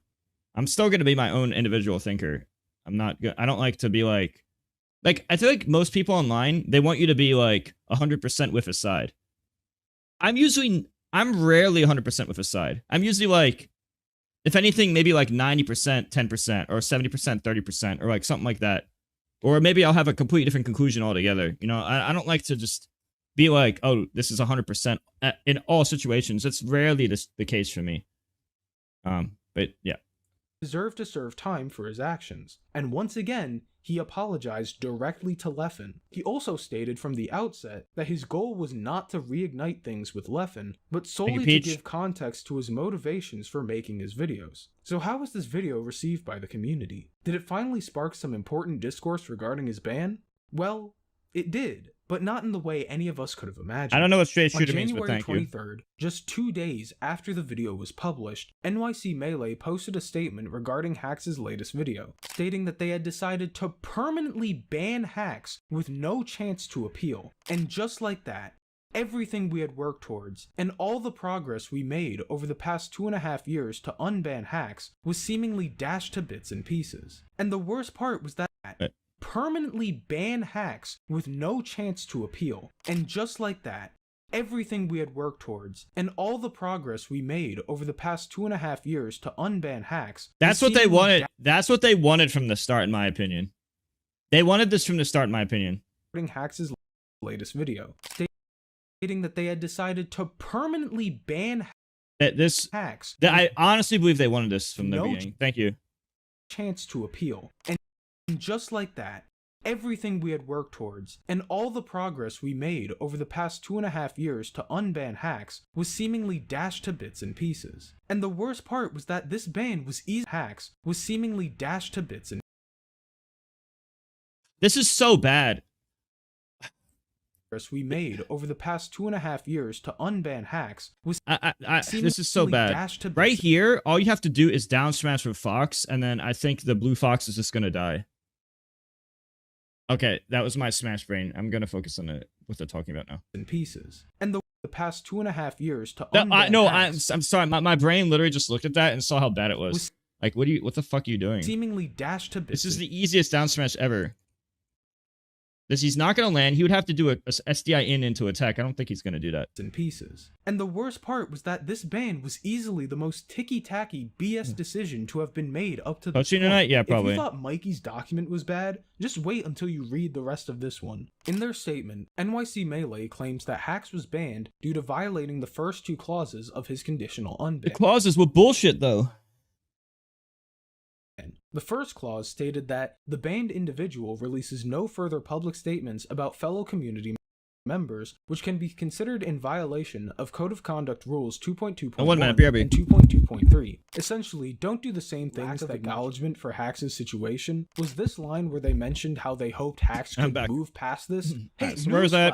I think I was at you guys unbanned of Conduct Rules 2.2.1 and 2.2.3. Essentially, don't do the same things that got you banned in the first place, in this case, defamation and harassment. The panel argued that mentioning Leffen's ban in 2013 and the testimonies from Leffen's victims is somehow defamatory. I'm not even kidding. Even mentioning the original Evidence.zip, a real event that happened, was somehow lying about Leffen and thus a punishable offense for HaxS. I would love for them to explain how that could possibly be the case. The second clause stated that the banned individual engages in no additional interviews or public discussions on the topic of their ban for their own social media channels or any others. If you just thought to yourself, they were literally just trying to control him. They were literally just trying to control him.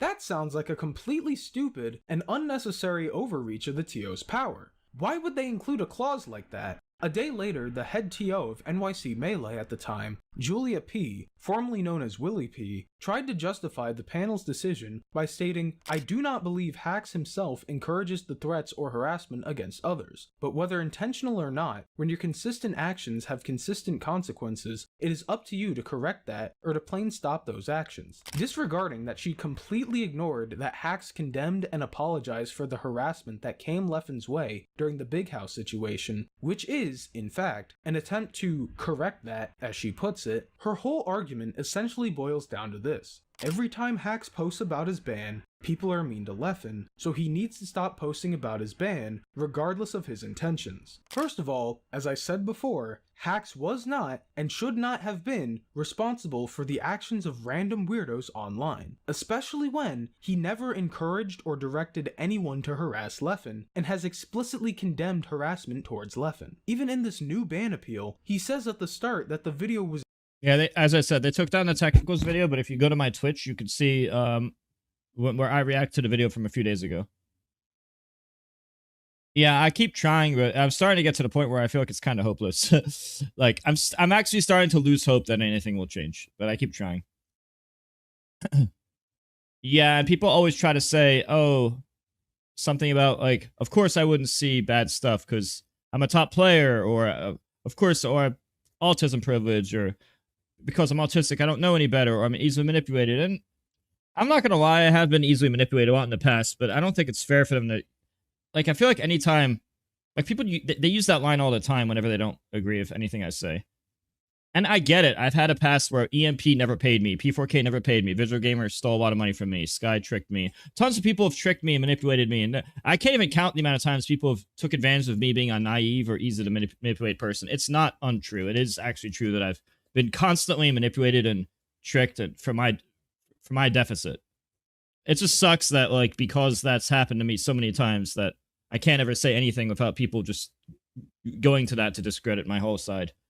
No, CT actually paid me, Chia paid me, Empire Arcadia never did, P4K never did, Visual Gamer owes me like 12 grand, he never paid me. Williams was supposed to stream with me a lot for 7 months and he never did. And there's a bunch of other shit, and then there's so many people, these are like small, there's so many, like, my whole life is literally people tricking me and manipulating me. Except for very few people. But yeah. I get it. I understand that argument that I'm naive and easy to manipulate and gullible. It's because it is true. But it just sucks that I can't say anything about people retorting to that, like, every single time in every scenario. It sucks. I don't even know how to reply back to that. It just sucks. I don't know, dude. I'm probably still easy to trick and manipulate, just maybe slightly less than the past.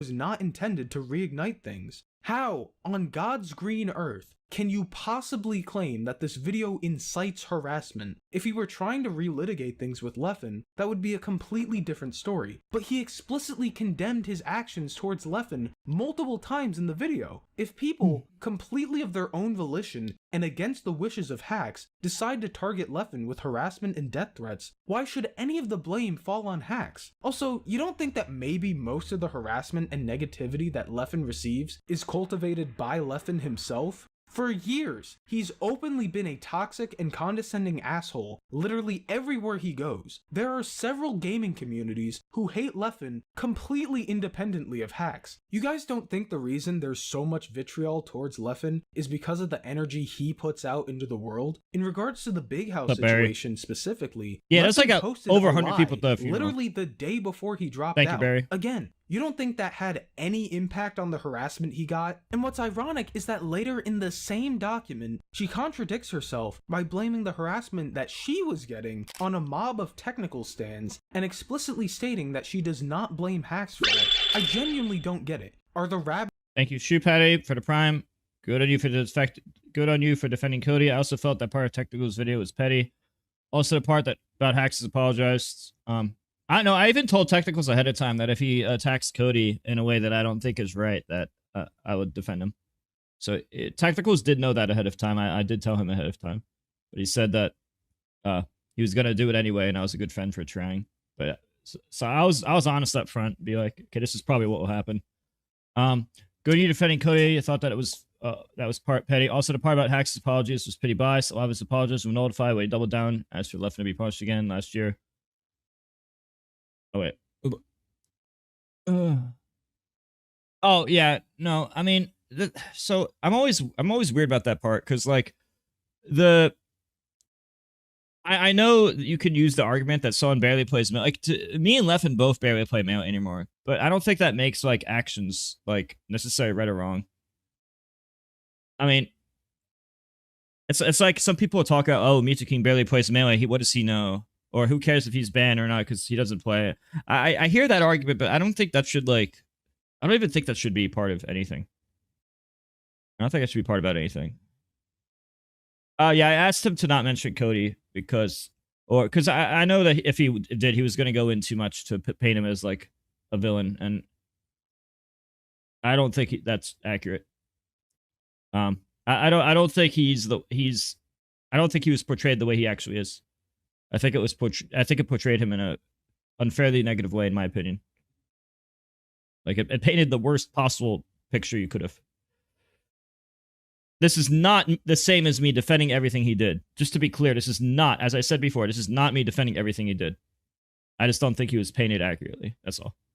Rabid online Smash weirdos, Technicals fans, or HaxS fans? Why does that even matter to begin with? Are they not their own people with their own agency to make their own decisions? Again, HaxS cannot control the actions of random people online. He can, however. For what it's worth, though, I agree with everything else Technicals pretty much ever posted. No, I don't want to go that far. I agree with the vast majority of what Technicals has been posting for quite some time now, except for the Cody part.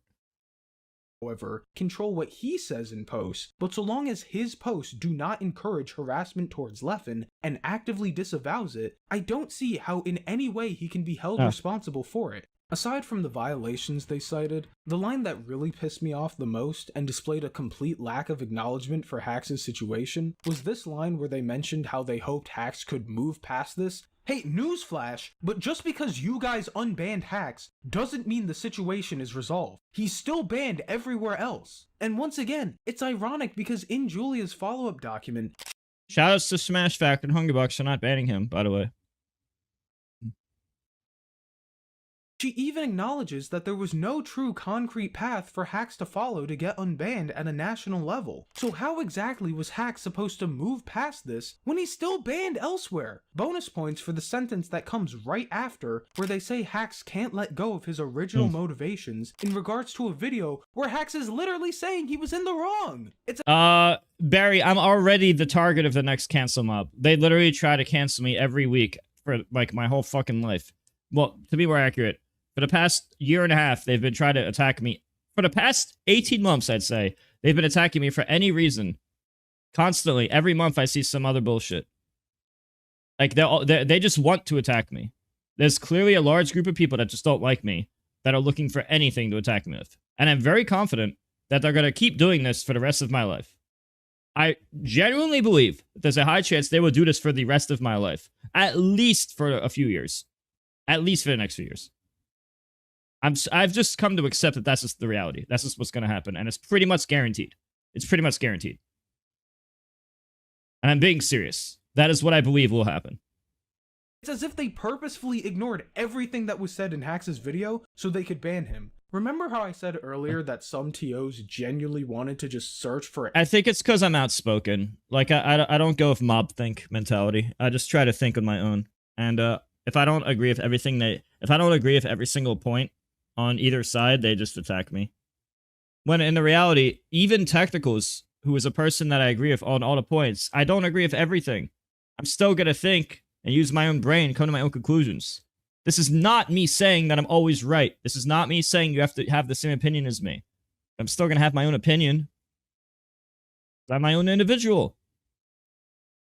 Any reason they could to ban HaxS. That's honestly how I feel about this decision, even though the people involved swear this wasn't the case, because this was an incredibly ticky-tacky reason to ban someone. But franchise, if he didn't want to get rebanned, then he should have just followed the clauses that he agreed to. Wow, it's almost as if he had literally no other choice but to agree to them if he ever wanted to return. What was the alternative? To never play the game again? How is that a fair proposition at all? And even if you truly believe that HaxS deserve to be punished for violating the clauses, can we agree that a permanent ban with no chance to appeal is an insane punishment? Like, they went from "we gave him warnings in the past" to issuing what is quite literally the harshest and most severe punishment they could have possibly imposed, all because he posted a video in which he literally apologizes and says he was in the wrong for going after Leffen. This video was incredibly innocuous. Maybe he could have tweaked a few things here or there. Obviously, dedicating almost 7 minutes to talking about Leffen when you're already on thin ice is probably not the best idea. But really, his only crime was that instead of sending this video privately to TOs, he posted it publicly to his channel. If you really think that's a crime, you cannot convince me that the punishment NYC gave fits the crime in any capacity whatsoever. And luckily, I wasn't alone on this. In response to NYC's decision, Edwin Budding tweeted out, "100% support this decision by NYC Melee," and saying that online vultures think they have a better grasp on HaxS than people who have literally known him for several years and came to this conclusion. So who are these online vultures that Edwin speaks of? Well, I've known HaxS for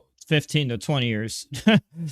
Well, let me introduce you to just a handful of them, so you get an idea of what we're dealing with. Here's Toussaint, top Jigglypuff player from New York, who wholeheartedly disagreed with the decision. Here's the Swooper, top Samus player from New Jersey, also completely disagreed with the decision. Here's Django, a player and commentator from NYC, who was very outspoken against the decision. Here's Aklo, the #1 ranked player in NYC and the #10 ranked player in the world at the time, saying he didn't agree with the decision even after a conversation with the TOs. Here's DarkGenex, former TO for NYC Melee, saying he voted against a permanent ban and in favor of a temporary 1-month suspension. Now, if you just thought to yourself, hey, those don't sound like random online vultures, but rather integral members of the NYC Melee community, you'd be 1000% correct. In fact, every single person I just mentioned was also a close friend of HaxS for— Oh, subtechnicals. The money from the vid still gets to my NOx, so what I get— oh, it does work? To be honest with you, technicals, I don't know how YouTube works. So I didn't know it worked like that. I thought it when it gets taken down, you lose everything, or when it gets reported, you lose everything. Because I got emails that my stuff was being— I got some emails when people were saying about the demonetization stuff. What? Yeah, I don't know how this shit works. I just know that I had videos taken down from like when I got hacked by Tesla, like in early 2023, like the Tesla hack. A lot of my videos got taken down, and I couldn't get them back. I don't really know how this works. But yeah, what's up? I'm about halfway done watching the HaxS video. Slightly more than 50% done. Yeah. For what it's worth, I agree with the vast majority of your points, except I think you went a little too in on Cody, but I told you that ahead of time. Yeah. For years. But according to our great friend Edwin, these people are online vultures who don't know HaxS and don't understand the situation. And remember, Julia P also tried to do a similar thing by reducing the massive backlash to a mob of— Alright, sounds good, thank you. Yeah, keep me updated. Of technical stands, rather than acknowledge that they were reducing the massive backlash to a mob of technical stands. I don't like the whole— how people online, they always group people by left wing, right wing, tech stands, this, that. Like, why can't people just be their own individual, bro? They always have to group people. I consider myself my own individual thinker. I agree with most of what Tactical says, but not 100%. I agree with some of these people. I agree with some of these people. There's very few people where I agree with 100% of something. And I don't know why most people they have to be grouped into these boxes, either on this box or this box. Like, why does it have to be 100% this box or 100% this box? And if you're not 100% in a certain box, they don't like you. I feel like it's so lame. It actually makes it, like, detrimental to be an individual thinker and have a unique opinion, which isn't the majority. It's very frustrating because I don't like to mob. I like to think for myself, or at least try. I might not always come to the right conclusion. I might change my mind later, but at least I'll try, you know? I don't know. It's better than not trying, I think. Rather than acknowledge that they were making an incredibly unpopular decision that went against the wishes of their own community, they still insisted that it was only a vocal minority on the fringes of the community that opposed the perma. Yeah, I don't know. It's just frustrating. The internet's very frustrating. Reddit is the worst. Twitter's the second. Twitter could be really bad too.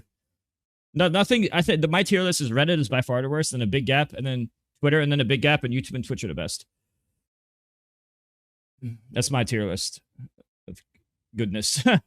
From what this is based on personal experience, of course, obviously, because I mean I only know personal experience. Dude, I'm a bit. I don't even know what liberal means. I've heard people say that too. I've heard every word describe me at this point, and I don't even know what half these words mean. I don't even know what the word liberal means. Ban. You'd have to be so absurdly out of touch to look at the reception the decision was getting and think this way. And this is when defeat turned to optimism. While the initial news of the ban was heartbreaking, seeing such an Reddit moderation upvote downvote system made it hard to have. Yeah, no, you can't. It's not even about the popular one. It's about the dude. Reddit is actually corrupt. It's not a good place to get information because if they don't like you, if the moderators or the people who frequent there don't like you, they will downvote the shit out of you, or delete your posts, or lock your thread. They'll do one of those three things. But if things are favoring them, which already has a biased group of people to begin with, then they let it run. You could actually defame anybody and make somebody look really bad, even if they're not a bad person overall. You can make them look like that, or vice versa, very easily.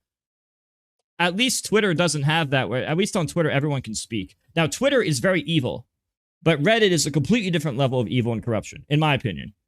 In my opinion, Twitch and YouTube are the best. I like to do Twitch and YouTube because I think it's, well, first off, obviously, that's how I make a living anyway. But luckily for me, this is where it seems less toxic, at least in my personal opinion. But I don't identify as left or right or any of this stuff. In fact, I don't even like Donald Trump. The stuff he's doing was kind of bad. And I know Donald Trump is right-wing, and I don't know much about politics, but I don't think I'm right. But people keep calling me that. I don't know why they keep calling me that, but they keep calling me that, and it's really like annoying. No, I think Reddit's way more toxic. Okay, I should say Reddit's worse because it's more easily manipulated. Like it's more corrupt because of moderators and their agendas. At least Smash Reddit. I don't know if other Reddits are like that, but in Smash, the Reddit's the most corrupt. This is not me defending Twitter. It's just me demoting Twitter to second worst. They're both very bad. Don't get me wrong. They're both very bad. Yeah, I don't know anything about politics. You know what I know? You know what I know? I know video games. You know what I haven't researched? Politics. You know what I'm forced to experience all the time? Politics. I hate that. You know when I was growing up? You know when I was growing up? You know what I wanted to do? Have you seen this website? Have you seen this website which claims that I'm 16 years old? And when I'm getting, and my last time being, well, I'm 16 right now. I'm 36. So this was last updated 16 years. This is 20 years old. Do you know what I've posted on this website? Do you want to see who I really am as a person? I am a fucking nerd. Look at this shit. This is over 100 pages of data from every GameCube game. And I mean more in detail for F-Zero GX, Double Dash, Metroid Prime. I even found some Wind Waker glitches, Halo PC, and the Melee documentary. And I went more in detail than anybody else in the world. And I did it when there was no resources. This is what I do. You think I did this because I like politics? Or do you think I like fucking video games? I spent thousands of hours on this. I could probably make hundreds of videos. Well, I don't, if I knew how to, I don't know the best meta for it, but it's probably potential to make hundreds of videos on how I found this shit out. This is what I like doing. This is what I wanted to spend my life on. Yeah, I thought I'd be a game designer and stuff. I like telling my story. I like good vibes, good, cool stuff. But then when I'm online, they force politics down my throat. And I'm just like, hey, I don't think hacks should be banned. And now they're labeling me and forcing politics down my throat. And it's like, Jesus Christ. You know, when I wanted to be best in the world as a fucking teenager, I didn't know that it would lead to this 20 years later. Just because I wanted to speak out for my friend or because I have my own opinion that some people like and some people don't like. But because I have a lot of followers and I don't know, I'm weird. I guess people target me a lot. I don't know. It's just very frustrating. It's really fucking frustrating. Don't get me started on how long this took. An overwhelmingly negative response from almost every corner of the community actually gave me a little hope. For the first time ever, it seemed like Hax had the majority of the community on his side, and I felt like all Hax had to do was ride this newfound— You want to see the GX notes? All right, here. I'm just going to link you in chat. I'll link you in both chats, so make sure to save these links. There's the links in chat. Both chats, YouTube chat and Twitch chat. Make sure to follow both my YouTube and Twitch, by the way. What was I gonna say? I already reacted to, if you wanted to see, my YouTube, if you wanted to see my thoughts on the technicals video, I go over it here, from 4 days ago. I forget what else I was gonna say. If you want to support me, read this. If you could do the factor here, I'm gonna post the Google Doc. This is, I don't have the subscriber member thing on YouTube right now. So if you want to help me, just check this stuff out. Read the first page or two. Yeah, read the first page or two. My links. I don't want to spend all time here. Just read that. If you care about helping me, just read that, I guess.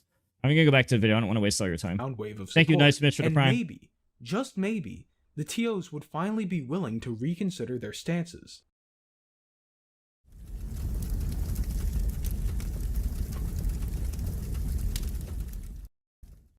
On January 28th, just a few days after NYC Melee's statement, Hax finally did it. He posted the one video I had been telling him not to post from the very beginning. No, I did not sign off on him posting this video, as he never even ran it by me in the first place. I was, and still am, furious that this video was released. I not only complained about it on Twitter several times, but also did a live stream showcasing my displeasure. This was the moment that I felt truly killed any chance of Hax's reintegration back into the Melee scene. At least with NYC's decision, there was loads of public backlash and community-wide support for Hax. This new video was indefensible, and at this point, I felt there was nothing else I could do to help Hax. A few days indefensible, and at this point, I felt there was nothing. You see, right here, this is the wrong option by Mango. This new video. This forward tilt was fine. That's fine. It gets him off stage. And this is fine too. But Mango should be doing a short hop right here. And if he does a short hop, then he can simply react to the CRT audio, which is very easy to react to, unlike Slippy. And if you hear the audio cue of the Sabi, you're already in a position to hit the double jump fair. But if they turn out doing a Sabi, you just press the fair. And in both situations, Fox either dies or at least gets hit, even with good DI. So doing this only worked out, but that wouldn't have cut. This would not have covered it uppy. There was nothing else I could do to help Hax. A few days later, those same TOs that never truly unbanned him in the first place released a statement officially permanently banning Hax from the community. The next few months were rough, to say the least. Hax's mental state was rapidly beginning to deteriorate. I've tried to help Hax so many times to convince him that life wasn't just Melee. And that, like, he already has a stream that supports him and he can do whatever he wants, but he would just never listen to me. As he slowly began to realize that his career in Melee was as good as dead. But rather than move on to something else in life, Hax still remained laser focused on trying to overturn the TO's Custom Robo? No, but I might play it again. Decision at all costs. Yeah, no, short hop off from that spot.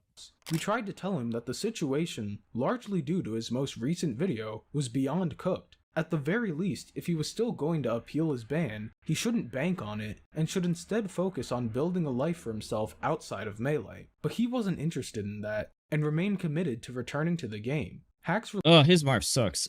Released a few more videos and statements over the I'm actually distracted. I'm genuinely distracted. I did it at first as a joke, but I actually get distracted by gameplay. I'm gonna go back and focus on what he's saying. But also did a live stream showcasing my displeasure. This was the moment that I felt truly killed any chance of Hax's reintegration back into the Melee scene. At least with NYC's decision, there was loads of public backlash and community-wide support for Hax. This new video was I agree, Liquid.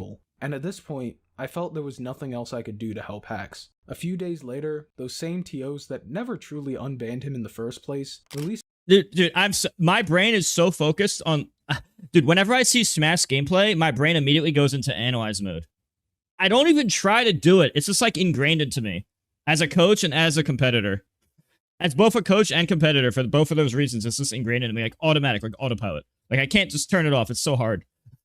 A statement officially permanently banning Hax from the community. The next few months were rough, to say the least. HaxS' mental state was rapidly beginning to deteriorate as he slowly began to realize that his career in Melee was as good as dead. But rather than move on to something else in life, HaxS still remained laser focused on trying to overturn the TO's decision at all costs. We tried to tell him that the situation, largely due to his most recent video, was beyond cooked. At the very least, if he was still going to appeal his ban, he shouldn't bank on it, and should instead focus on building a life for himself outside of Melee. But he wasn't interested in that, and remained committed to returning to the game. HaxS released a few more videos and statements over the ensuing months, and they all seemed okay, until on May 24th, Mikey would release yet another statement basically confirming that HaxS wasn't going to get unbanned. But what was most triggering was a line where Mikey said that HaxS was defending his original claims against Leffen when speaking with TOs privately. At first, I didn't believe this to be true, as I thought HaxS had learned his lesson after everything that had happened up to that point. But then that same day, Julia posted screenshots confirming that HaxS was, in fact, standing by everything he said in his original video.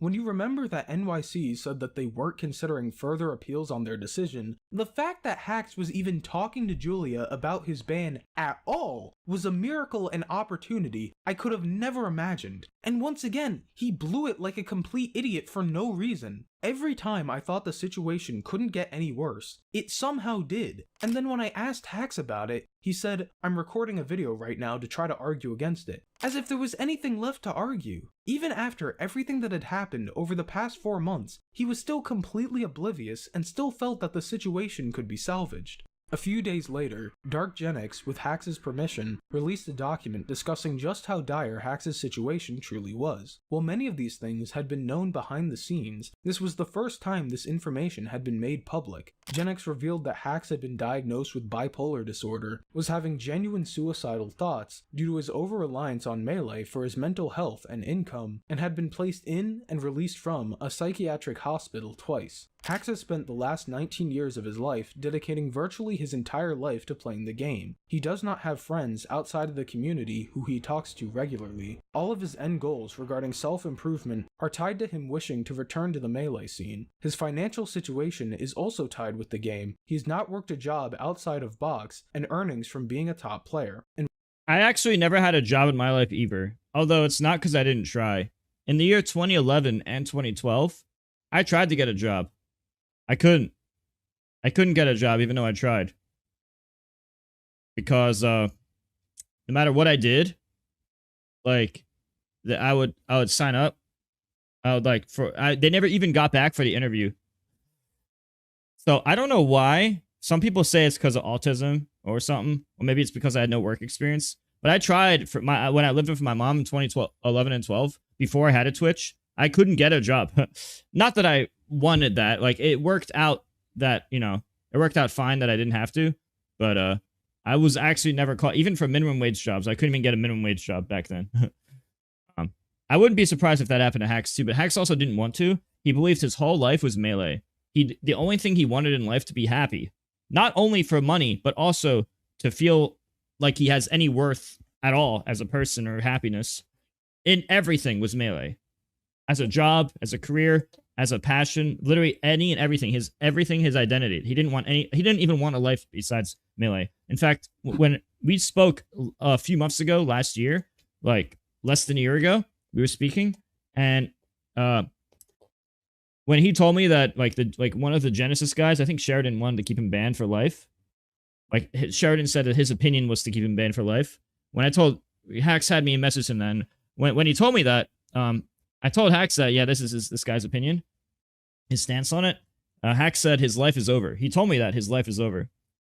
And I think this was around the same time as the train incident. I think it was before.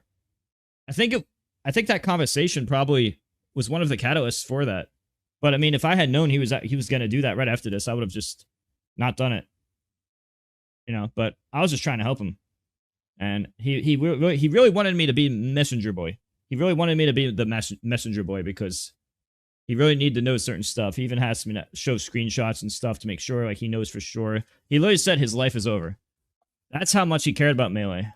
I tried to tell him there was more to life than Smash, and that he already has a Twitch that supports him and stuff, and his Twitch and YouTube already supports him. So this is a lot better than focusing on like these little tournaments that like that's not gonna pay your bills forever, dude, you know. So you should, I think, focusing on like Twitch and YouTube is the play, you know. And that's what I want to do. I want to focus on Twitch and YouTube. I really want to focus on Twitch and YouTube.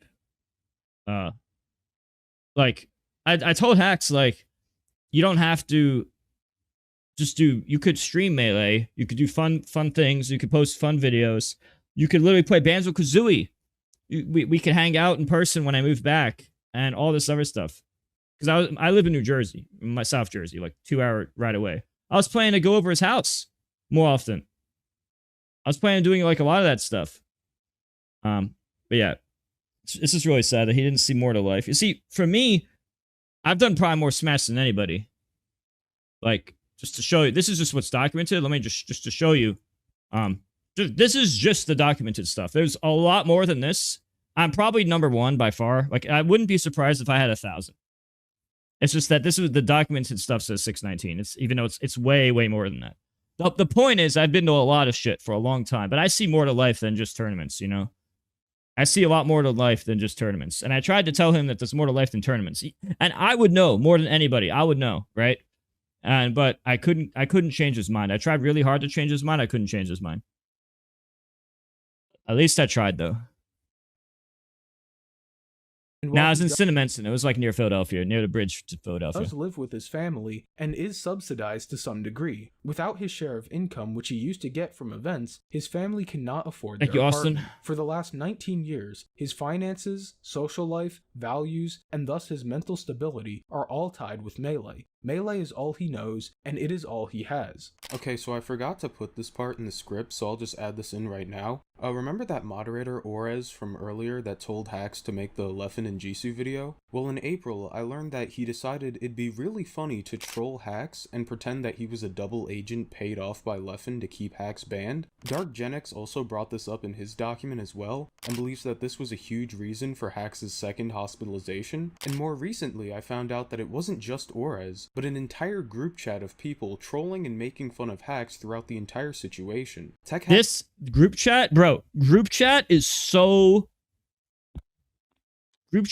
fucked. Yeah, they're probably gonna report my shit too. Group chat is so fucked. It's actually the most evil thing. It's one of the most evil things I've ever seen in my life. I can't say it's the most evil thing, because I just watched a video on what they used to do in the Roman time, in the medieval times, and how they used to torture people and stuff, because it just got on my feed. And like all the stuff these people did to conquer each other. And so I can't say it's the most evil thing because I watched a video of that recently. But in Smash, that's the most evil thing I've seen. Had an entire segment about them in his video, so go check that out if you want to learn more. But yeah, after convincing him to make the one video that completely ruined any chances of him getting unbanned, they then proceeded to mock and— Sniper, shut the fuck up. You know, I actually might go to Smash Factor. It's funny you said it. I actually might go to Smash Factor. Because I just like the community there. I don't know if I'm going to enter or not. Maybe like a 50-50 chance if I enter, or I don't know what I'm going to enter between Melee, Ultimate, Singles, Doubles. But I was thinking of going there just because I've always liked the Mexico scene. That's the one scene that I'll say has always consistently been like top tier. Like they've every time they're always top tier. Like everybody. Hax in the most vile ways possible, resulting in yet another hospital. I went to Viva La Smash. No. I went to Smash Factor 1, Smash Factor 2, Smash Factor 4, Smash Factor 5, and Viva La Smash. I was recording when I literally won a bunch of events in Smash Factor 1 and 2, and then I think some other ones. I recorded MK Leo. I was streaming the tourney where MK Leo beat Mr. R, and first time he was there. I've hung out there for like a week, like at a time. Every single time I go there, I hang out for like a week. And Viva La Smash, in addition. I've been there 5 times. And I might go a 6th time. I'm like 50-50 on going again. What is encouraging? Dude, it's like, first off, people are so mean in Smash that, especially in Melee, that I'm like, I don't know about retiring, unretiring. But on the flip side, I really like Smash, but I'm not as good as I used to be. And switching between Ultimate and Melee is really hard. I'm not as good as I was at Melee in 2018. And I'm not talking relatively. I mean, my best ever was better than me right now, because I remember, like, I was more used to, like, how to be at my peak. Right now, I'm a little rusty. Now, I could get it back, but I just feel like there's so much pressure and expectations, and it's very hard for me to just play for fun, knowing that this is all on my back. That's why I don't enter, and I just stream. Because if I don't make the game my life, I'm not going to be good enough. But that's that lifestyle of like those stress and expectations was one I wanted to not have to deal with. It really fucking sucks to think about that all the time. The next Smash game I'm playing a lot, but yeah. Hospitalization. This was the first time people truly. And while we're at it, since we're talking about what I'm gonna do, I'm gonna be streaming Melee and Ultimate on Twitch and YouTube, especially Twitch, but both maybe. From now until the 30th, or now until the 29th, and then the new Elden Ring game comes out, and then I'm gonna be streaming the Elden Ring, the Night Rain or whatever it's called, for the next 6 days to try to beat it before Switch 2 comes out. And then the Switch 2, I'm gonna be playing Switch 2 games like Mario Kart and whatever games. Though that's my immediate plans. Really understood the gravity of the situation. Now more than ever did Hax need our Laws help, of Power? No, but I at don't the know. same time, it seemed like there was nothing left we could do to help him. Of course, I, and many others, knew that the real solution to the problem was to unban Hax, because the ban was stupid to begin with. Wait. What? That is funny. What if I went to Smash Factor if I got 100 Factor signups? What if I did 100 Factor signups to go to Smash Factor? Would people actually do that? That'd be funny. 100 Factor for Smash Factor? Because it's coincidentally called Factor. Maybe I should do that. I have like 25 days left to get like 98 signups. I don't think I'm getting 98 signups though. I'll do it for sure. Like zero question. I'll buy my own plane ticket if I have to. I don't care. But considering all the self-sabotaging Hax had done over the past few months, it had become increasingly difficult for me to continue to advocate for an unban. In fact, many people took this new information to further their idea that allowing Hax back at events would only cause more damage. On May 31st, 2024, Technicals would post his highly anticipated video titled The Victims of Leffen, where he covered many of Leffen's controversies over the years and advocated for Hax's return to the Melee community. Considering I was just featured on his Smash World Tour vid for Hax's return to the Melee, where he covered many Hbox deserve better, bro. Hungrybox deserve better. of Leffen's controversies over the years and advocated for Hax's This isn't even true at all.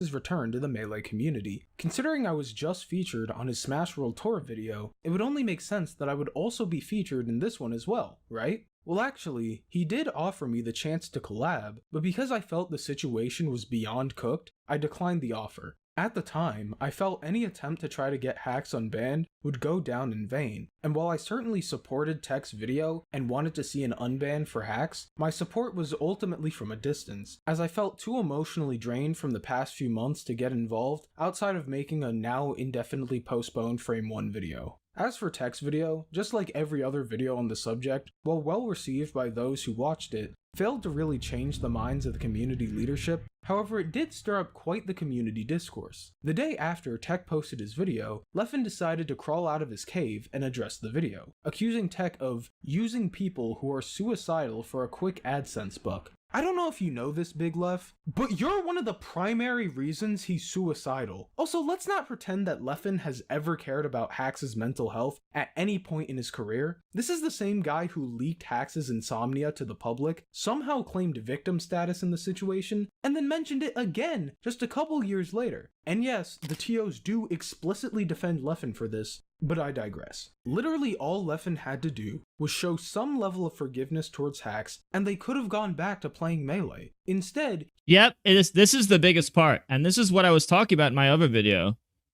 Here. This is where I talked about in my other video. Let's go to YouTube.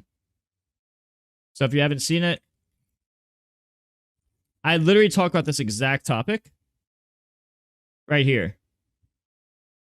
Where, if it's a 22-minute video, where I'm basically saying, okay, I'm going to forgive Leffen. We should all forgive each other. Positivity, blah, blah, blah, all that bullshit, right? Well, I didn't think of it as bullshit, though. I was actually trying to do, like, a positive thing. That's what I tried to do. And they tried to break it. They tried to make it, like, a negative thing. Yeah. But after I made this video, I saw Hax begging on tweets constantly for his unban. And then Leffen just stayed silent. Nobody did anything. It would have taken one tweet by Leffen to get him unbanned. And Leffen knew that, probably. And he didn't do anything. He didn't even try. I don't believe Leffen is that stupid. I just believe he's that evil. He had to keep up this facade that his life was perpetually in danger because HaxS was just that much of a threat to his, and now apparently his entire family's safety. And you want to know what's ironic about that? Greg Turbo, who was also mentioned in Tech's video, responded by releasing 300 pages worth of depositions from his lawsuit with HaxS. These depositions were previously not publicly available, and within the first few pages contained HaxS's home address. Guess who? Oh yeah, they also doxed him. Never forget, they tried to dox him. Do not forget about the dox. This was terrible, unforgivably terrible. You don't just dox somebody. Boosted it, and then they just claim ignorance. Mikey, yeah, okay. Julia, Leffen, all of them. And when it was discovered that HaxS had been doxed, rather than acknowledge that they messed up, they all tried to lie and say that it wasn't actually HaxS's address, and then privated their accounts. And still, to this day, none of them have taken any accountability for this situation, and Greg has faced no consequences for posting HaxS's address. Keep in mind, these are the exact same people who were— They get no consequences. They'll try to demonize me, but these guys will get no consequences after all this shit.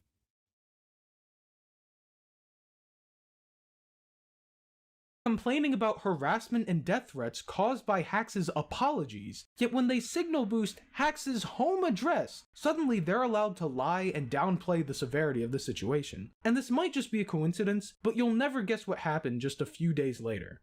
HaxS got hospitalized yet again.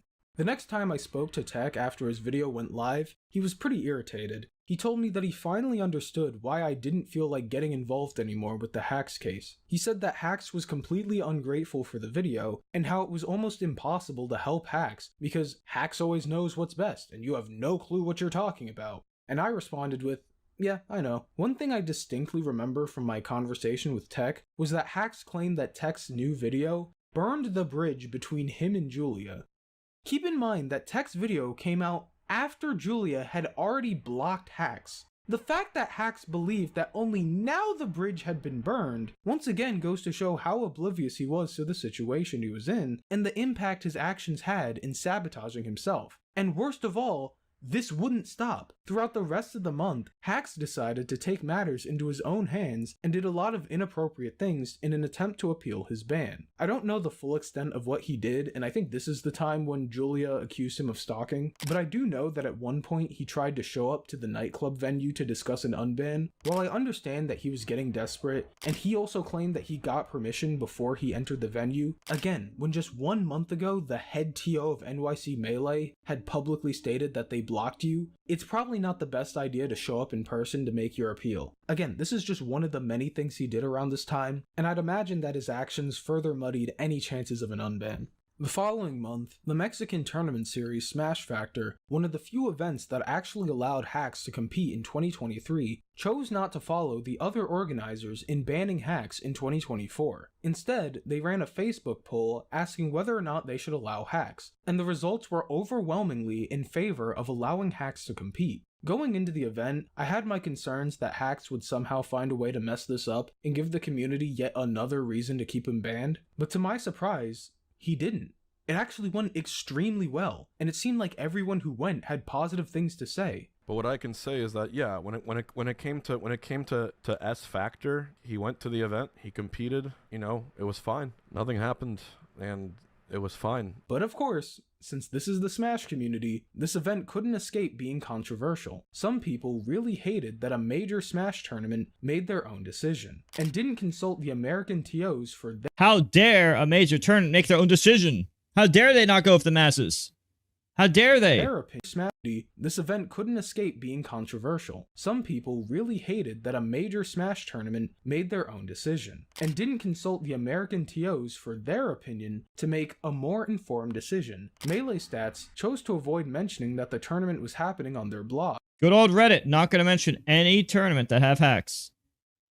And Jackzilla even went as far as to compare HaxS's actions to transphobia and soliciting a minor. I need you guys to understand, This is the level of vitriol that some people had when it came to the HaxS case, and anyone who stepped out of line. This is also why when I was you dare told step there out of were line. TOs pressuring other organizers to keep HaxS banned from their events, I 100% believe it. They unironically tried to argue that HaxS was an evil threat to the community that needed to be avoided at all costs when, as seen by his attendance at Smash Factor that weekend, that was clearly not the case. All HaxS wanted to do was play the game he loved with the community he once called home. Nothing more, nothing less. And every time he was given that opportunity, he did not disappoint. And luckily, Smash Factor was no exception. So after everything that had transpired that year, I felt that this tournament would be a turning point and help swing the pendulum back in HaxS' favor.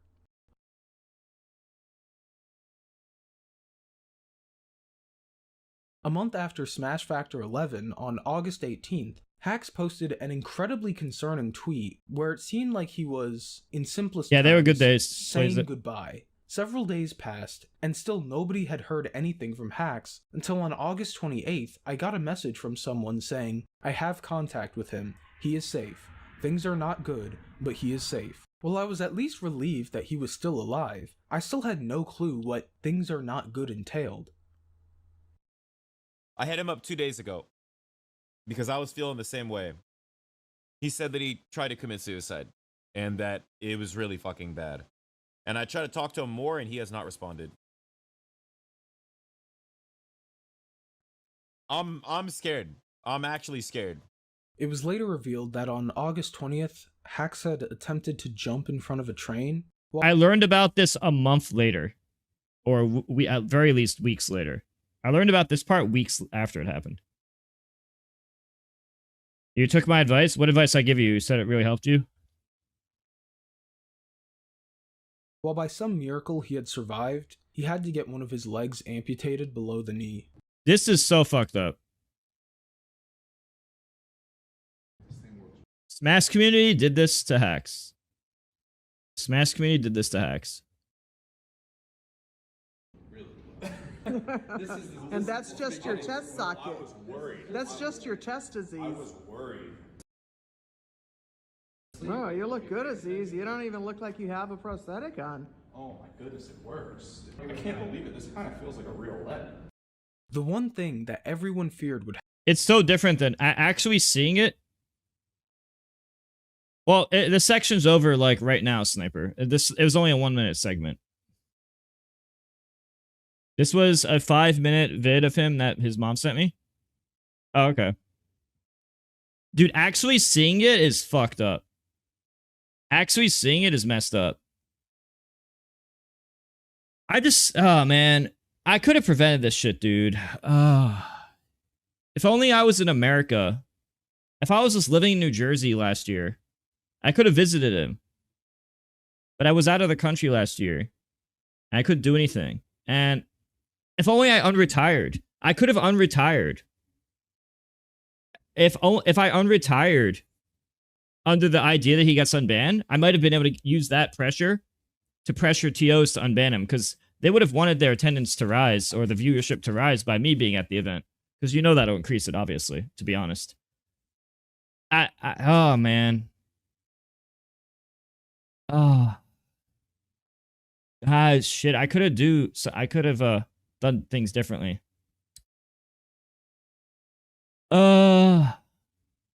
Yeah, look, I know it's not guaranteed to work. I'm in Florida right now with my dad, guys. So you understand, I've been in Florida since December 3rd of this year. I was out of the country for most of 2023. And now I'm back in America, and I don't know where I'm going to go next, because I am staying with my dad now, but my dad made it very clear to me that this is a temporary stay, which means I doubt I'll be here for even till the end of the year. I might have to go home to like New Jersey or move somewhere else, but I don't know where to move. But that's a different topic, but it's something I have to think about, because this is a temporary stay, because I didn't have anywhere else. And I used to be paying $3,000 a month in rent in like 2023 and 2022. And just in rent, by the way, just in rent. That's not including other expenses. That's just the rent part of my expenses. Yeah, it was really bad. And so obviously I'm not doing that anymore. So now it's like, where am I going next? Yeah, I used to have my own place, but it was too much. I don't know.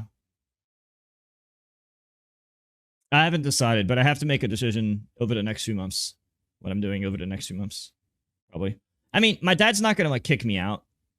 Like, he's not, like, a bad person. He's not gonna kick me out. But he did make it clear to me a long time. He did make it clear to me months ago that this is a temporary stay, not a permanent stay. Happened had come to fruition, and yet when this news finally hit the timeline, Oh no, sorry, I was out of the country 2024. A moment to self-reflect. I said 2023 by accident. I was in Florida. I was in Florida 2020. Just wanted to tweet out their thoughts and prayers and leave it at that. There was no introspection, and anyone who tried to bring up the fact that this could have easily been prevented was immediately cast as trying to use this for their agenda or whatever. Let me thank you. The attempt scared HaxS, to say the least, and kind of gave him a new outlook on things. He started streaming regularly on Twitch, offering lessons to other players, and even got in contact with the newly formed conduct panel in the community to try and see if he could get unbanned. In fact, after talking behind the scenes, I learned that by March of this year, the new conduct panel was about 60% of the way towards signing off for HaxS to attend events again. And on top of that, a new local had been created in NYC, and they allowed HaxS to attend. For the first time in a long time, it seemed like things were finally trending upwards for HaxS again. This is a new year. I'm looking forward to good things, man. I think the bad stuff is in the past, and I'm just ready to be the version of myself that the community wants, knew, and loved. I'm looking forward to it, guys. It's gonna be a good year. So yeah, I got a last word. What's up? Let's just play the goddamn game. That's alright. Let's play the game. That sounds good to me. That sounds good. Play to the game. Alright. Let's stop this bullshit, please. Let's stop it. So with that being said, this your boy West. I'm out of here. Peace. Peace out, guys. Have a good night. So yeah, that's basically the entire timeline from the beginning until now. The situation lasted almost 4 years, and not only was this literally the worst possible outcome we could have gotten, but anyone with half a brain knew that this was easily avoidable. HaxS' ban, while maybe well-intentioned from the start, had been completely and utterly mishandled on so many levels throughout the years, and was ultimately the main catalyst for where we are today. I strongly believe that if we had only banned HaxS for like a couple months in 2021, we would be living in a much better timeline than where we are today. And this is something that many people discussing the situation fail to engage with. Much of the focus regarding this case immediately shifts to 2024, and everything bad that HaxS did that year. But every action HaxS took last year, while I don't defend or support, and even publicly criticized at times, was made in effort to overturn the ban. HaxS didn't have the tools to dig himself out of the hole he was in, and ended up digging himself deeper and deeper until the situation was cooked, but it was ultimately the TO's fault for throwing him in a hole to begin with. If more TOs were willing to unban HaxS in 2023, we would have never been in this situation. If NYC Melee didn't permanently ban HaxS for a completely bogus reason in 2024, we would have never been in this situation. If everyone had even an ounce of mercy, compassion, or empathy, we would have never been in this situation. The fact that after serving 2.5 years of time, there was still a ban to appeal at all is a huge problem that everyone just seems to overlook. And this is why I believe the TOs should be held partially responsible for where we are today. Now, it may sound like I'm using the term TOs to refer to all of them as a monolith, and I think it's important to remember that there were plenty of TOs who wanted to help HaxS and were considering an unban. Not every TO was out to get HaxS, and I don't want to equate them with the ones that were. But unless you actually went through with unbanning HaxS, are you really any different from the ones who wanted to keep him banned at all costs? Because realistically, what's the difference between a TO who refused to unban HaxS and a TO who wanted to, but didn't? Both are deserving of criticism, it's just that some deserve more criticism than others. Also, exactly. I'm not going to give you guys credit because you just... A lot of people here are the bad guys, in my opinion at least, but not equally. It can be acknowledged that some people should be held accountable, or that some people did bad stuff, but it doesn't mean they should be viewed on equal scaling. Some bad is worse than other bad, you know? That's the way. It's important to think that all bads are not equal, you know? Discuss the ban over 2 years after you issued it. The only TOs who truly deserve credit here are those who actually stepped up to the plate and unbanned HaxS from their events. For example, even though I still 1000% stand by everything I said in my videos criticizing them, I still think someone who deserves far more praise in this situation is Gimmer and VGBC, because when they hosted their final Melee Xanadu ever, even after everything that had happened that year, and even in the face of all the social pressure, Gimmer allowed HaxS to play because it was the right thing to do, and for that I will forever be grateful. Another common argument I saw after the permaban was, why couldn't he just move on from Smash and do something else? There's more to life than playing a Nintendo party game. While you aren't wrong, I genuinely want you to put yourself in HaxS' shoes for a moment. HaxS had been a part of this community for most of his life. All of his friends were in this community, and he even had a company in this community. Melee was everything to him. When he injured his hand and was told he would have to stop playing, rather than move on to something else in life, he created his own special controller that allowed him and others like him to continue to play the game he loved dearly. I think it's fair to say that HaxS loved Melee more than anyone else in this community. Melee was his biggest passion in life, and to have the thing you're most passionate about ripped away from you for all those years would drive anyone insane, and it most certainly took its toll on HaxS. Especially when you remember that HaxS had also spent the past 2 years groveling at the feet of the community and begging for forgiveness, only for that same community he loved and gave everything he had to reject him. I think it shouldn't come as a surprise that HaxS started to become desperate in 2024. Now obviously, if getting banned from a grassroots competitive gaming community completely upends your life the way it did for HaxS, there's a serious issue with the way you're living your life, and it could easily be argued that HaxS' passion for Melee bordered on being an unhealthy obsession. But pretending that unbanning HaxS was only a band-aid solution to a deeper issue, while not entirely wrong, implies that A, the ban played no role in HaxS' mental decline, and B, the ban was perfectly fair and not mishandled in any way by all the TOs who imposed it. But I think we can all agree that neither of those were the case. So when people tried to tell HaxS to touch grass and to move on, every time he tried to appeal his permaban in 2020, dude, they kept attacking him all the time. They would actually attack him. Wait, be right back 1 sec. They attacked him. He made tweets like this all the time. Ugh. So fucked up. 1 minute, BRB. Okay, I'm back. I'm back. 2024, HaxS shouldn't have been forced to move on to begin with. Also, considering that he's literally dead now, yeah, he shouldn't have had to move on to begin with is the thing.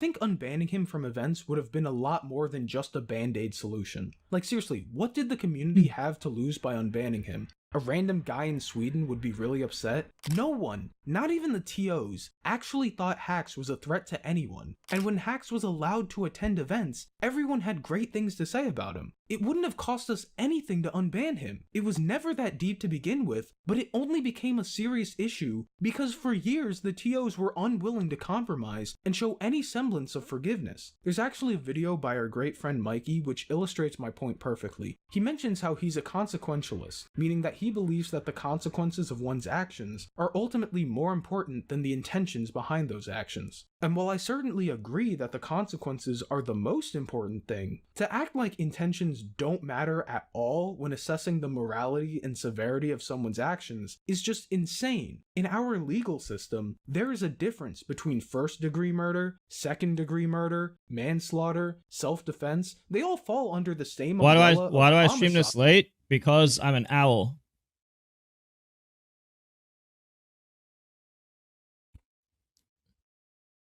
I'm an owl. Wait, what's the psychic Pokemon? There's an owl I'm thinking. Oh, it's Zadu? It's called Zadu. I love Zadu. Wait, is he an owl?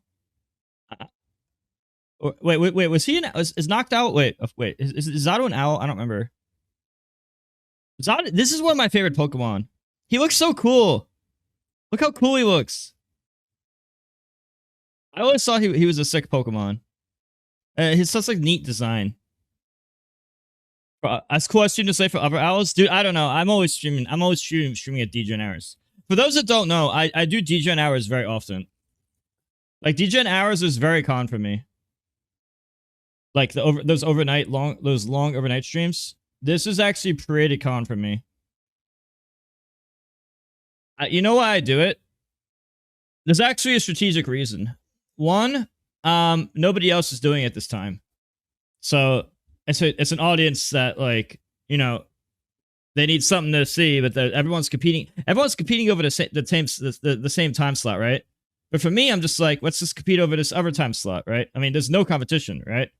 And the other thing is, a lot of people, I have a lot of friends in Smash, and a lot of time they raid me randomly. Not every time, but sometimes, right?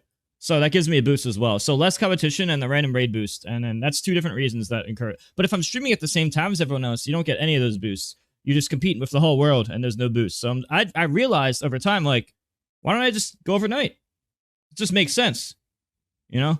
Now, I'm not saying it's going to be the same every day. I'm just saying this makes sense for me, you know? Yeah, it's also really good for Europe. But we don't punish all of them equally, even though the outcomes are the exact same. You can also watch the Twitch and YouTube past broadcasts if you want to see a stream you missed, obviously. In the HaxS case, however, there was a callous disregard for HaxS's intentions when it came to determining a punishment. In almost every statement on the topic, you can see TO saying things like, whether intentional or not, or while his intent may not have been malicious. Intention is so important, though. Intention is so important. You can't just act like it's not. It's like, whether intentional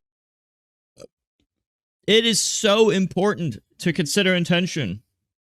Or not, or while his intent may not have been malicious, as if the intent behind his actions shouldn't be taken into account whatsoever. Of course intent matters. Event organizers have every legal right to deny someone entry from their events, for whatever reason they feel is valid. But you can't be so punitive with your own community and then act upset and surprised when that same community thinks you're power tripping. In the case of NYC Melee, they went from giving HaxS warnings to giving him the harshest punishment they possibly could over the most inconsequential video imaginable. Why should I, or anyone, believe that you weren't either actively looking for a reason to ban HaxS or pressured by outside influences to make the decision? Even back when you unbanned him, it still came with a bunch of dumb clauses like, you can't talk about your ban publicly, or you can't ask to rejoin the organizing group for the tournament series you created. How is this not an insane overreach of their power? I think it's important to bring this up because it's stuff like this that creates a lack of trust between the community and its leaders. And don't even get me started on the people who want to talk about how sad this is, but refuse to do the most basic self-reflection on how they may have played a part in HaxS's demise. I see people like Slime trying to tell others that they never cared about HaxS, and genuinely, how dare you pretend that you of all people are in any position to lecture anyone about HaxS's mental state? Similarly, people like Chroma will openly mock and ridicule HaxS while spreading his docs, and then in the exact same breath, turn around and remind us that it is, in fact, us that are not taking HaxS's mental health seriously. Then after HaxS dies, I have to see the opinions of this guy who will acknowledge that he never spoke to or interacted with HaxS in any way, shape, or form, yet somehow believes that he is the only person in the community who is injecting any sort of nuance into the situation by reducing it down to, it's nobody's fault. Have you ever considered for a second that it was actually you who was part of the problem and not the people who tried to support and advocate for HaxS? Next, I want to address the top players and figureheads who either did nothing at all or could have done and said much more when this situation was still ongoing. This is where I'm a bit more conflicted, because while I'd rather direct any sort of anger at the people who actively hurt HaxS and kept him banned, there's still something to be said about the immense fear our community leaders exhibited when it came to discussing this case publicly. Before I let you out of here though, one last thing. Can I get a free HaxS? Oh my god. I'm kidding. Get out of here. I'm not trying to get you. I'm kidding. And what's ironic is that we all love to make fun of HaxS for comparing this community to 20th century totalitarian regimes, yet one of the biggest reasons for why people chose not to speak up for HaxS, or why TOs refrained from allowing HaxS at their events, was the social pressure associated with going against the status quo. You know, people saw him as the boogeyman. You would get ostracized for allowing him in your events. You would get harassed for speaking to him or defending him. This community made it so difficult for progress to actually happen because we fucking self-cannibalize. like I said. And while I do appreciate that some people decided to advocate for hacks privately, why did everything have to happen in private? What's wrong with trying to spark public discourse on the subject? I already know what the answer is. It's that this community is super toxic when it comes to this situation in particular, and discussing it publicly leads to harassment against Leffen and the TOs. If you remember from earlier, this is the reason why NYC Melee wanted hacks to stop posting about his ban, regardless of his intentions. It's also part of the reason why people like me are so thoroughly frowned upon in this community every time we try to speak up about a certain topic or issue. In their eyes, I'm just a drama YouTuber who feeds into the toxicity and makes everyone's lives miserable in the process. I need to say this, and this is 100% a whataboutism, but can we at least acknowledge the selective outrage in this community when it comes to harassment? When the whole Smash World Tour situation was going down, both communities, Melee and Ultimate, in unison waged a massive civil war against Panda Global and Dr. Allen, leading to not only historic levels of harassment in the community, but also the complete collapse of Panda as an organization. And it didn't just negatively impact people in the community, Panda had several members who had absolutely nothing to do with Smash who— Dude, this was so sad. This shit was so sad. Losing, you know, I went to Viva La Smash and DreamHack in order to qualify. I won Viva La Smash. I actually 6-0'd far. I did really good at that. And I was supposed to win DreamHack, but I got third because I choked. But still, I got some qualification points for Smash World Tour and Viva La Smash, right? But then I was gonna go there to qualify. I was gonna buy my flight to either a Smash World Tour or the Panda Cup event. It was like, I think it was around December. It was either November or December. I think it was, and I was gonna qualify, and then they both got canceled just before I bought my flight. I was like, oh, damn. Thank you, Joe2Go, for the $10. It's not your fault. You stood up for hacks. I understand that guilt internalized of I could have done more. Even when people spoke out against the the mob kept bullying. We saw your effort enough. Thank you. I appreciate it, but I still feel like I should have did more. But yeah. Yeah, this whole thing is really sad. I don't think Panda and VGBC should have went. I don't think everything should have went down like this. It's so sad. Who were affected by this as well. Obviously, Leffen and the TOs have received a ton of uncalled for harassment over the years, especially in the wake of HaxS' death. But what they've received is still peanuts compared to what Panda players and employees had to deal with, almost all of which had nothing to do with the situation. Yet only one instance of harassment became the forefront of the conversation and completely overshadowed any other concerns being expressed at the time. With Panda, there was no, why couldn't all of this be handled privately? Every single grievance was going to be aired out publicly. Everyone even lightly associated with the org was going to get caught in the crossfire. Every day, I was getting I was getting DMs, I was getting messages, I was getting replies to that, I was getting added like, what's your stance? How dare you support Panda? What is wrong with you? Why are you doing this? What do you do? Like, you're terrible, blah, blah, blah. And this was somehow a net positive for the community. Yes, this is the same Edwin Budding from before. But for the HaxS case, if you even dared to speak about the case publicly, you were somehow part of the problem. And this is just one example of the community picking and choosing when they care about harassment. Like seriously, and I really don't want to say this, but imagine if something were to happen to Leffen at a tournament. People like me, HaxS, Technicals, we wouldn't hear the end of it. We would forever be known as the people who incited a terrorist attack on the Super Smash Bros. Competitive gaming community. And yet, when Leffen fuels a mass harassment campaign against Hungary— Leffen never should have did this shit, bro. This was fucked up. To make a video called this is fucked up, dude. I don't know why Leffen didn't get punished for this. Leffen should have got punished for this shit. Leffen should have got punished for this. This is no different than what this is literally comparable to what HaxS did, just in a shorter video. But I don't see Leffen getting permabanned or anything close to it. Hungrybox that leads to Hungrybox getting assaulted and fueled. Bro, he has fucking devil. He has devil horns. He has devil horns. How you? There's no other way to look at this. There's no other way to look at this. This was literally the same thing. What Leffen did to HaxS is the same thing HaxS did to Leffen. Except I don't think Leffen ever apologized for it.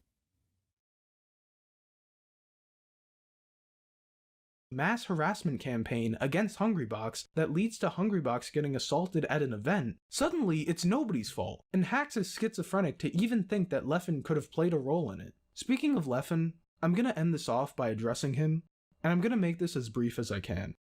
If the past 4 years have taught me anything, it's that Leffen will never be held accountable or face any consequence for any of the things he's done over the years. There will always be an excuse, there will always be someone willing to defend him, and there will always be a way for Leffen to play the victim and garner sympathy, even when he's the one at fault. Leffen can do anything he wants and get away with it, and the community will not only accept it as normal, but applaud and reward his behavior.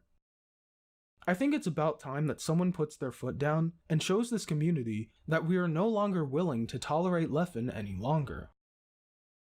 So now that we've covered basically everything, I just want to talk about this channel and my plans moving forward. Obviously, I'm not going to stop covering Smash on my channel. If there's something in this community worth talking about, I'm going to cover it. It just most likely won't be the main focus of the channel anymore. I've been wanting to branch out into other topics for a while now anyways, i.e. those chess videos, and I'm only going to branch out more I know, forward. JC. I will say up front that when I do make videos about the Smash community, don't expect my videos to be constructive. I no longer have any interest in helping to improve this community, because if the past 4 years have taught me anything, it's that this community is unwilling to improve itself. Every time I've tried to speak up and start a genuine dialogue regarding the hack situation.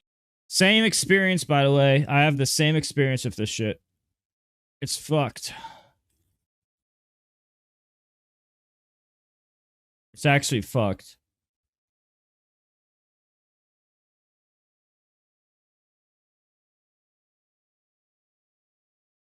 I was immediately dismissed and antagonized for drama farming or whatever. And look, to an extent, I understand why people feel this way. Having someone constantly dunking on the thing you're most passionate about probably isn't very fun. But if someone believes that there is a legitimate problem in this community, and you refuse to acknowledge their concern because it hurts your feelings, you're only making the community worse in the long run. We've been trying to have this conversation about HaxS for years, and all you guys did was ignore us. And only after he died, those same people who didn't want anything to do with this case suddenly feel that now it's time to have a productive conversation about what needs to change moving forward. I'm sorry, but no, it's not time to be constructive. It's time to be destructive. Because genuinely, from the bottom of my heart, you guys deserve it. Damn. Ugh. All right. Well, that was that video. So what do you guys think?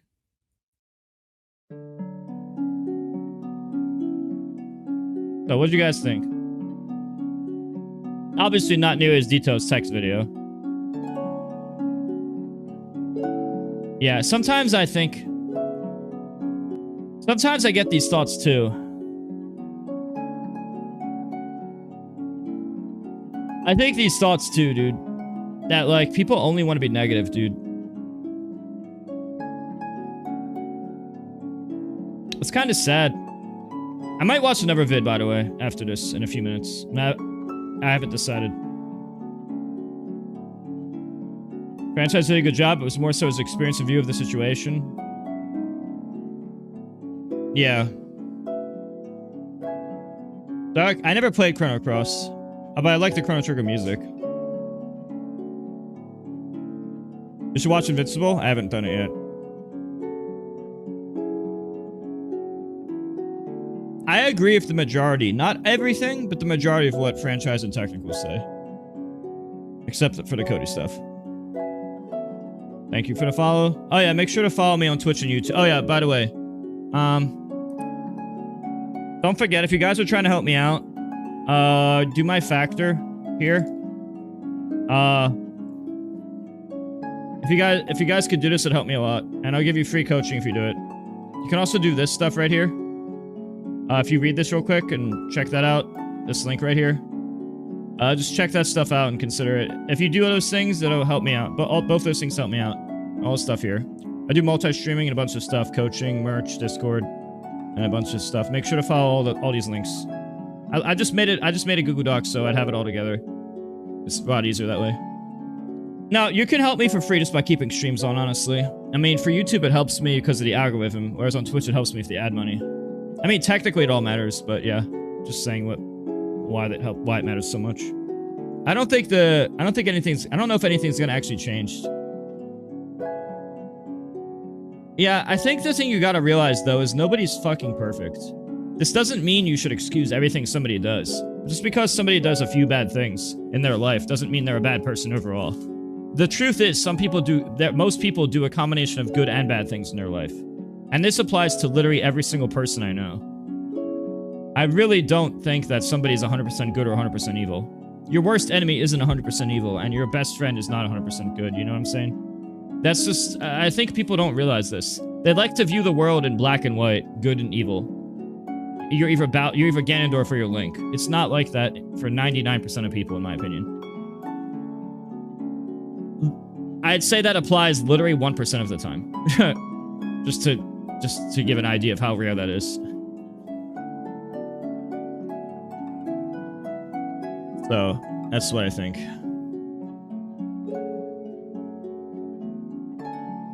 Yeah, Leffen gets away with everything. And Hax is dead, and people are attacking me now. Huh. Nothing changes. I don't know if anything will change. Which is really sad to say. It's really sad to say that Hax died and nothing is gonna change. But I actually think nothing's gonna change. The only thing that's gonna happen is people are gonna continue just attacking people that go against their agenda. Because that's all they've been doing. Mile the OCD says, donate $20, thank you so much. A few years back, I might watch another video after this, guys, just so you know. A few years back, when MVD was getting some backlash on Twitter, my local decided to start running defense for him right before our attorney. Here's a way to bring up Twitter drama at a local if we ever get left a sour taste for me. Thank you, Jason. Remember, you're a most rejoined person. Any of those? Thank you, Mika.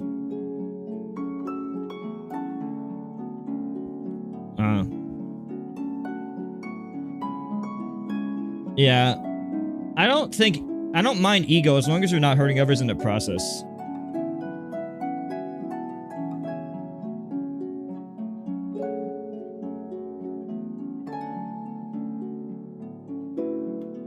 Thank you, Springton. Yeah, everyone just spams rage bait now. It's really sad. For the past year and a half, people have been attacking me every single month. They're never gonna stop. I realize that they're just never gonna stop. Even if I try to tell people that, like, I don't want to be like like, I don't want things to be bad. Like, no matter how many times I try to say things or make a positive change, people just, they don't care. They just want to get their internet likes. They need to get more likes on Twitter or Reddit. It's actually really, I have no idea what that troglodytes. I have no idea what that word means, Dave Japes. I've seen that word once, but I'm too lazy to Google it. Yeah, hate gets interactions, and it's kind of sad. Cave dweller? I have no idea what the fuck that's supposed to mean. That's how people think. Number bigger equals my opinion is right. That's how Reddit tricks you. That's how Reddit will trick you. That's how Twitter will trick you. This is literally how Reddit and Twitter is gonna trick you. Whoa! Did you know some people bot their likes too? Not only can you, you can actually cheat with botting likes. It's not that common, but it does happen. It's really fucked. Mod the OCD gave $5. Sorry I bring it up because I can't really trust even local TOs to not be this way. Yeah, I know it's bad. Yeah, the worst thing is more likes equals right. It's like you could have your image ruined in like a day or a few hours because somebody tried to, oh, I got him with the ratio, and now you're the hero and they're the devil because you got one ratio. And it's like, Jesus Christ. This is literally how people think. If you ratio somebody or get ratioed once, they're literally just like, Haha, I was right, you were wrong, and then everyone bandwagons for you or against you. It's so fake, dude. There's no critical thinking, it's all fake. Reddit and Twitter are the worst. YouTube and Twitch is the best, though. I love YouTube and Twitch. I'm gonna keep doing YouTube and Twitch probably forever. I don't think I'm ever gonna stop YouTube and Twitch. It's just so depressing.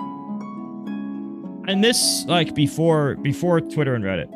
Before Twitter and Reddit, when it wasn't so much like, I'm gonna say this stuff for likes. It was just, let's all be a community.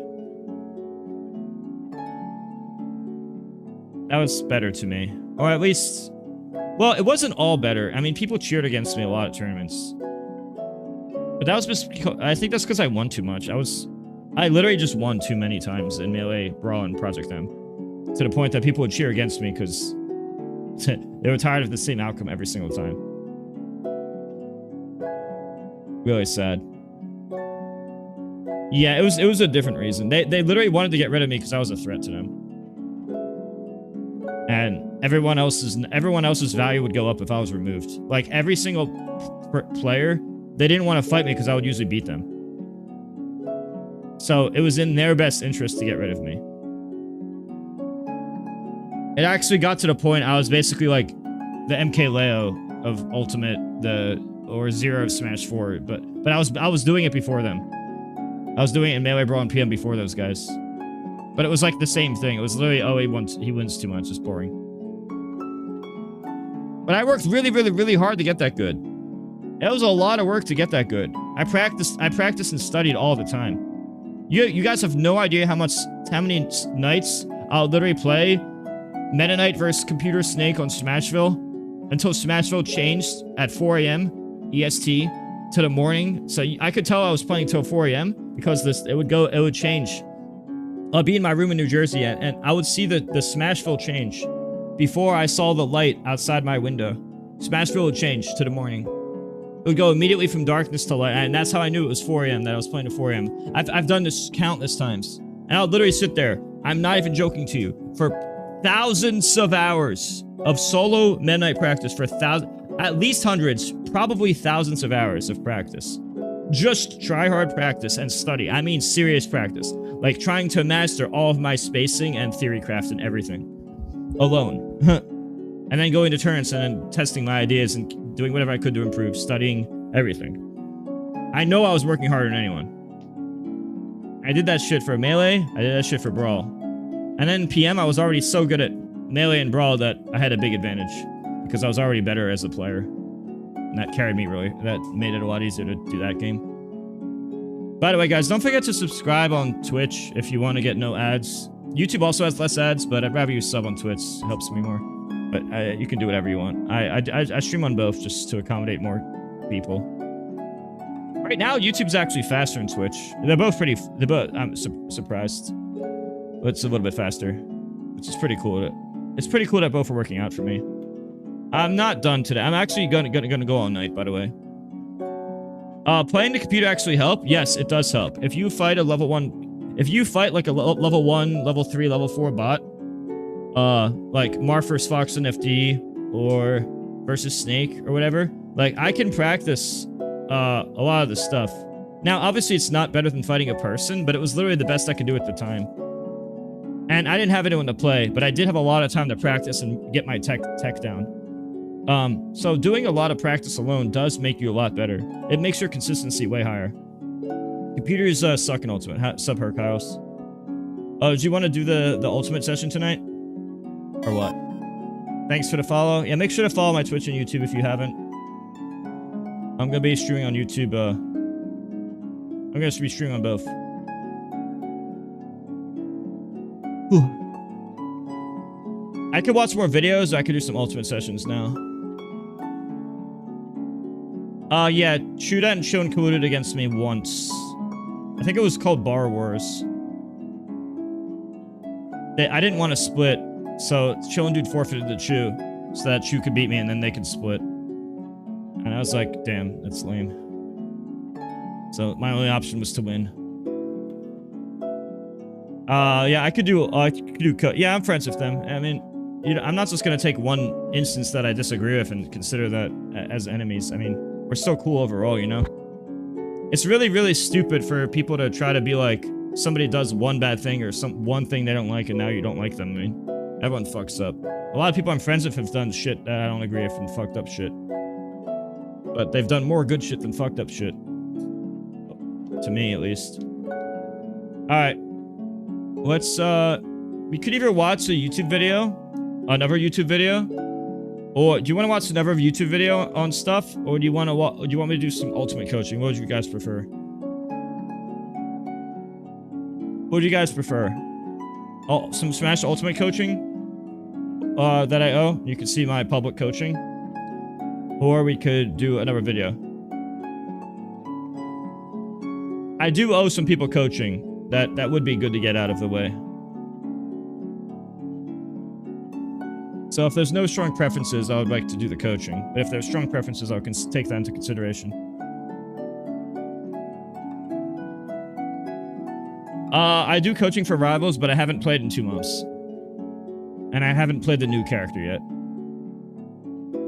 You guys down to watch some coaching in Ultimate so I can show you guys how to get better? I mean, this will just, it's kind of like free for you, because you don't even have to pay. You can just see what I say.